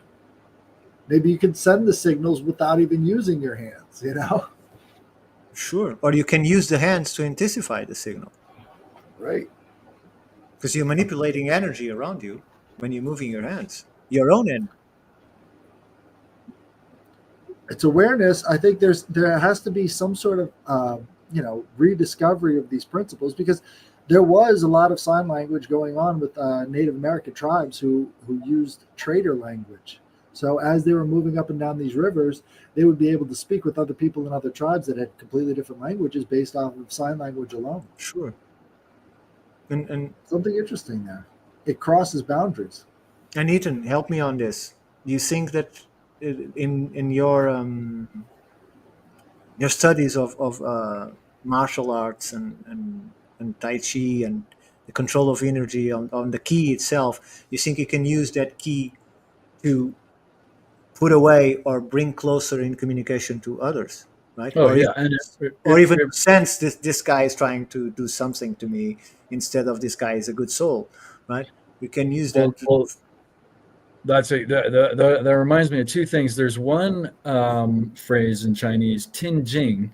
It can be mixed up with another thing, so forgive me if I'm killing the pronunciation. But it is personal sensitivity to people, right? Just having a non-touch and maybe it's non-visual. It might be you hear them. Just an overall sensibility of someone's energy and intention, to your point. And it also reminds me of form of no form, it's referred to, where you practice enough to where you understand how energy is moved through your activity, to where it's like a Pavlovian bell.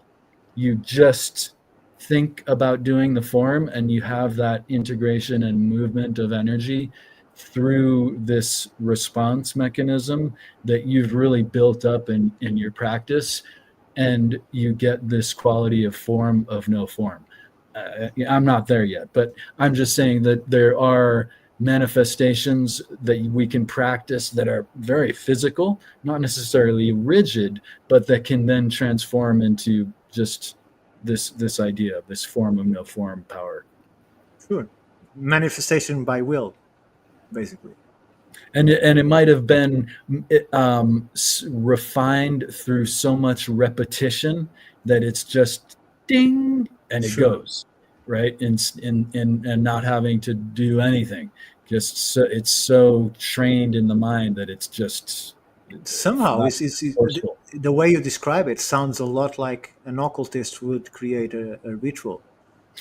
I'm certain that there are a shared kind of format in that sense, and many times I've come across different systems with kind of Tai Chi instructional correspondence, certainly, and it really reflects the idea of the power of the mind, right?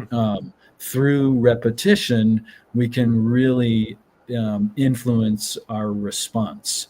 Through how we hold ourselves and posture our mind, we can really dictate a more refined response to things, right?